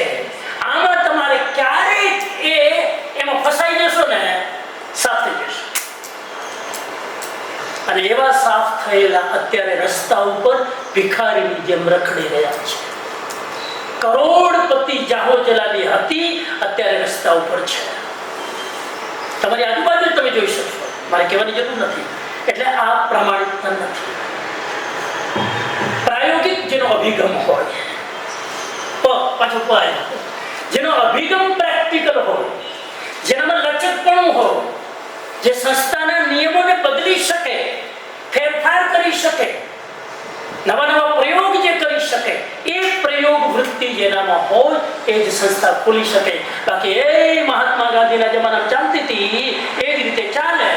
કેટલીય મહાત્માની ગાંધીજીની સંસ્થાઓ અત્યારે ખતમ થઈ ગઈ, કેમ કે સમય સાથે ટકી શક્યા. નંબર 4, પ્રાથમિકતા હોય. પ્રાથમિકતા એટલે શું? અંગ્રેજીમાં કહેવાય પ્રાયોરિટી. જે વ્યક્તિની પ્રાયોરિટી એજ્યુકેશન છે એ જ સ્કૂલ ખોલવાનું સાહસ કરે. ઘણા લોકો સ્કૂલ ખોલે પણ એનો મેઇન બિઝનેસ બીજો હોય. હા, મેઇન બિઝનેસ બીજો કરતા સાઈડમાં સ્કૂલ ખોલે. એ સ્કૂલ ખોલવીનું ઇન્વેસ્ટમેન્ટ છે. પોતે જતા ન હોય, સ્ટાફ મૂકી દીધો, પ્રિન્સિપલ મૂકી દીધા, પોતાનો ધંધો બીજો ચાલતો હોય. આવા રાજકોટમાં કેટલાય લોકો છે, શિક્ષણ સાથે કોઈ લેવા દેવા નથી, પૈસાનું ઇન્વેસ્ટમેન્ટ કર્યું, એક સારી લાઈન છે, કરી દીધી. આ સંસ્થા દેવત્વવાળી સંસ્થા નહીં. પુણ્યબળ જેનું હોય. શું હોય? પુણ્યબળ. જેની પાસે પુણ્યબળ હોય ને, આ બાજુ દેખાતું નથી, દેવત્વ લઈ જાય. પુણ્યબળ મહેસૂસ કરી શકાય, દેખાય નહીં. કે પુણ્યબળ જેનામાં, પુણ્યબળ હવે કેવી રીતે સમજાવો? પુણ્યબળ જેનામાં હોય ને, એ પુણ્યબળ એને કહેવાય કે સારા લોકો ખેંચાતા આવે, સારી વસ્તુઓ એની મેળે ખેંચાતી આવે, એને પુણ્યબળ કહેવાય. આ પુરુષાર્થમાં આપણે બધા ઇન્વિટેશન આપવા જઈએ, તમે આવજો મારી સ્કૂલમાં, વિઝિટ કરજો, એમને આવેલો સામેથી ફોન આવે, પ્રિન્સિપાલ આવું છે. પ્રિન્સિપાલ કે લગ્ન 3 દિવસ પછી આવજો, ના પાડવી પડે. ખેંચાઈને જો તમારી સામે કોઈ વસ્તુ આવે, આજે મારી સામે 5 વસ્તુ ખેંચાઈને આવે, વસ્તુ કે વ્યક્તિ, અમારું પુણ્યબળ છે. મેગ્નેટિઝમનો પાવર જેની પાસે હોય એ પુણ્યબળ છે. આ 5 પ હોવા જોઈએ. જેને સ્કૂલ ખોલી ગઈ એના માટે મેં ટિપ્સ આપી. ખોલી ગઈ ને દેખા, આ ટિપ્સ છે. પુરુષાર્થ આવે, એક મોટો પુરુષાર્થ લાયક. હા, એ આમાં આવી ગયું. પ્રાથમિકતામાં એ મહેનત આવી ગઈ. જેની પ્રાથમિકતા આ છે, પ્રાથમિકતાનો મતલબ પ્રાયોરિટી, એને ઇગ્નોર ના કરી શકે. એને તો સડક કઈ પ્રોબ્લેમ એ સડક આમ બેઠા હોય હવે ત્યારનું ઘરે નવટ થઈ ગયું બધું થઈ ગયું કે ત્યાં એનો અઠવાડિયે 15 દિવસે એકવાર આવે બાકી પ્રિન્સિપલ છે વાઇસ પ્રિન્સિપલ છે બધું મેનેજમેન્ટ છે બધી સ્કૂલ ચાલે એમને હાજર રહેવાની શું જરૂર હોય ભાઈ એમને હાજર રહેવાની જરૂર ખરી દર્શાવે સ્કૂલ તો પ્રિન્સિપલ ચલાવે ને પ્રાઇમરીના પ્રિન્સિપલ હાઈસ્કૂલના પ્રિન્સિપલ છે સ્ટાફ છે ચલાવે એ મહિને એકવાર આટો મારી જાય બીજો ધંધો ન કરે પણ આ બધી 3 કરોડ લોન ભરાઈ જાય હા બીજે 2-4 ધંધા કરે સ્ટોક માર્કેટમાં કરે આ બધું આ પ્રાથમિકતા છે કે નહીં મારી હાજરી જોઈએ તો સંસ્થામાં દેવત્વ આવે બાકી એ જો તમે હાજરી ના પ્રાથમિકતા એટલે તમારી હાજરી ત્યાં અને હાજરી હોય એટલે હાર્ડવર્ક હોય હંમેશા માલિક હોય ને પહેલા આવે ને છેલ્લે જાય માલિક સૌ ઈઝી નથી એટલે કરવું તો સાહસ કરવા માટે આટલું વિચારી લેજો પહેલા આવે તો કોઈ પણ બિઝનેસ વાળો જો પહેલા આવે છેલ્લે જાય નોકરી અટેન્ડ ટાઈમ દો એટલે સાહેબ ટાઈમ થઈ ગયો નીકળ્યું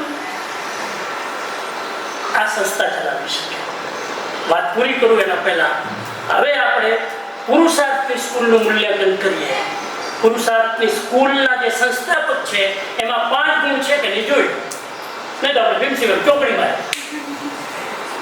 આ 5 ક્વોલિટી એમને જોઈને મેં ક્વોલિટી નથી લખી આ ક્વોલિટી છે હવે એમનામાં હોય કે તુલના કરો નંબર 1 પવિત્રતા હવે તમે બોલજો એ નહીં બોલ મૂલ્યાંકન વ્યક્તિ પોતે ન કરી શકે હા આપણે તો બહુ પવિત્ર હોય ના એ મૂલ્યાંકન કરો આટલા સ્ટાફ હોય આટલી દીકરીઓ હોય આટલા યંગ લોકો હોય અને સાહેબ બધાના પ્રત્યે એક દ્રષ્ટિ રાખવી અને કોઈના પ્રભાવમાં ના આવવું બહુ અઘરું કામ છે લપસતા 2 મિનિટ લાગે અને એવી સંસ્થાઓ તમે જોઈ લેજો મારે કહેવાની જરૂર નથી એ સંસ્થાઓમાં શું ચાલે છે તમે જોઈ લેજો કેવા કાંડ ચાલે છે મારે કહેવાની જરૂર નથી અહીંયા આનું પોતાનામાં તો હોવી જ જોઈએ સંસ્થાપકમાં અહીંયા જે વ્યક્તિ આવે એમાં પણ હોવું જો કોઈ ટીચર ભૂલે ભટકે આમાં ખામી વાળો આવી ગયો એનું 2 જ મિનિટમાં ઓપરેશન કરવું જોઈએ એને ઢંકાય નહીં કે ના ક્યાંય વાંધો નહીં કમ્પ્યુટર ઢાંકી દો ને એનું સીધું જ ઓપરેશન અને અહીંયા થયું છે મને ખબર છે અહીંયા માણસ જે ભૂલ થાય ટકે નહીં સાહેબ એનું ઓપરેશન જ થવું જોઈએ સુધરવું જોઈએ અથવા તો ઓપરેશન થવું જોઈએ પવિત્રતામાં ખામી આવે ત્યાં દેવત્વ ખતમ એટલે આ પવિત્રતા એક મિનિટ ના લાગે સાહેબ આ સંસ્થા ઊભી કરવી સહેલી છે પણ પવિત્રતા જાળવીને એમાં દેવત્વ જાળવી રાખવું ને બહુ જરૂરી છે નંબર 2 પ્રામાણિકતા માર્ક મૂકતા જજો 50 માર્કનું પેપર છે 10 માર્ક મૂકો પ્રામાણિકતા બોલો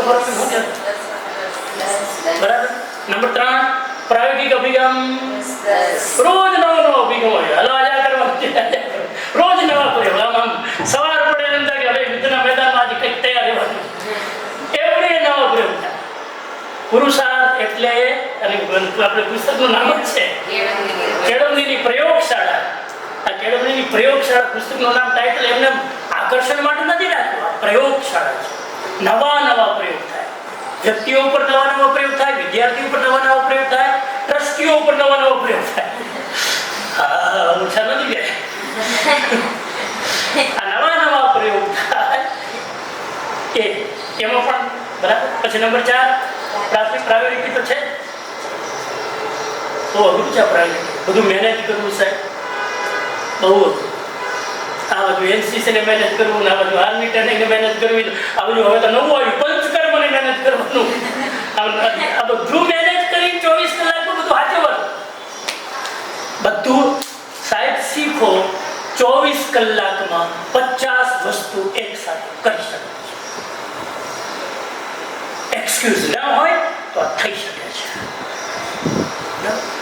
પુણ્યબળ તો છે પુણ્યબળ ના તમે બેઠા જ નથી આ મોટું પ્રમાણ આ પુણ્યબળ આ 5 બળ જો હોય સાહેબ એ સંસ્થા એની માટે દેવત્વ પ્રગટ કરે દેવત્વને એની પાસે આવવું પડે એને પાપ મારો જેવું ન તો બ્રેક કરીએ થોડો આ 5 ક્વોલિટી ભીમસિંહભાઈમાં છે એટલે આ સંસ્થામાં દેવત્વ છે તમારો વારો બ્રેક પછી આવશે હા તો આપણે ચાલુ કરી ને અહીંની આપણે શિક્ષકો હજુ નીચે ક્યારે સુધી ઉતરશું જોવા 3 વાગે પહેલા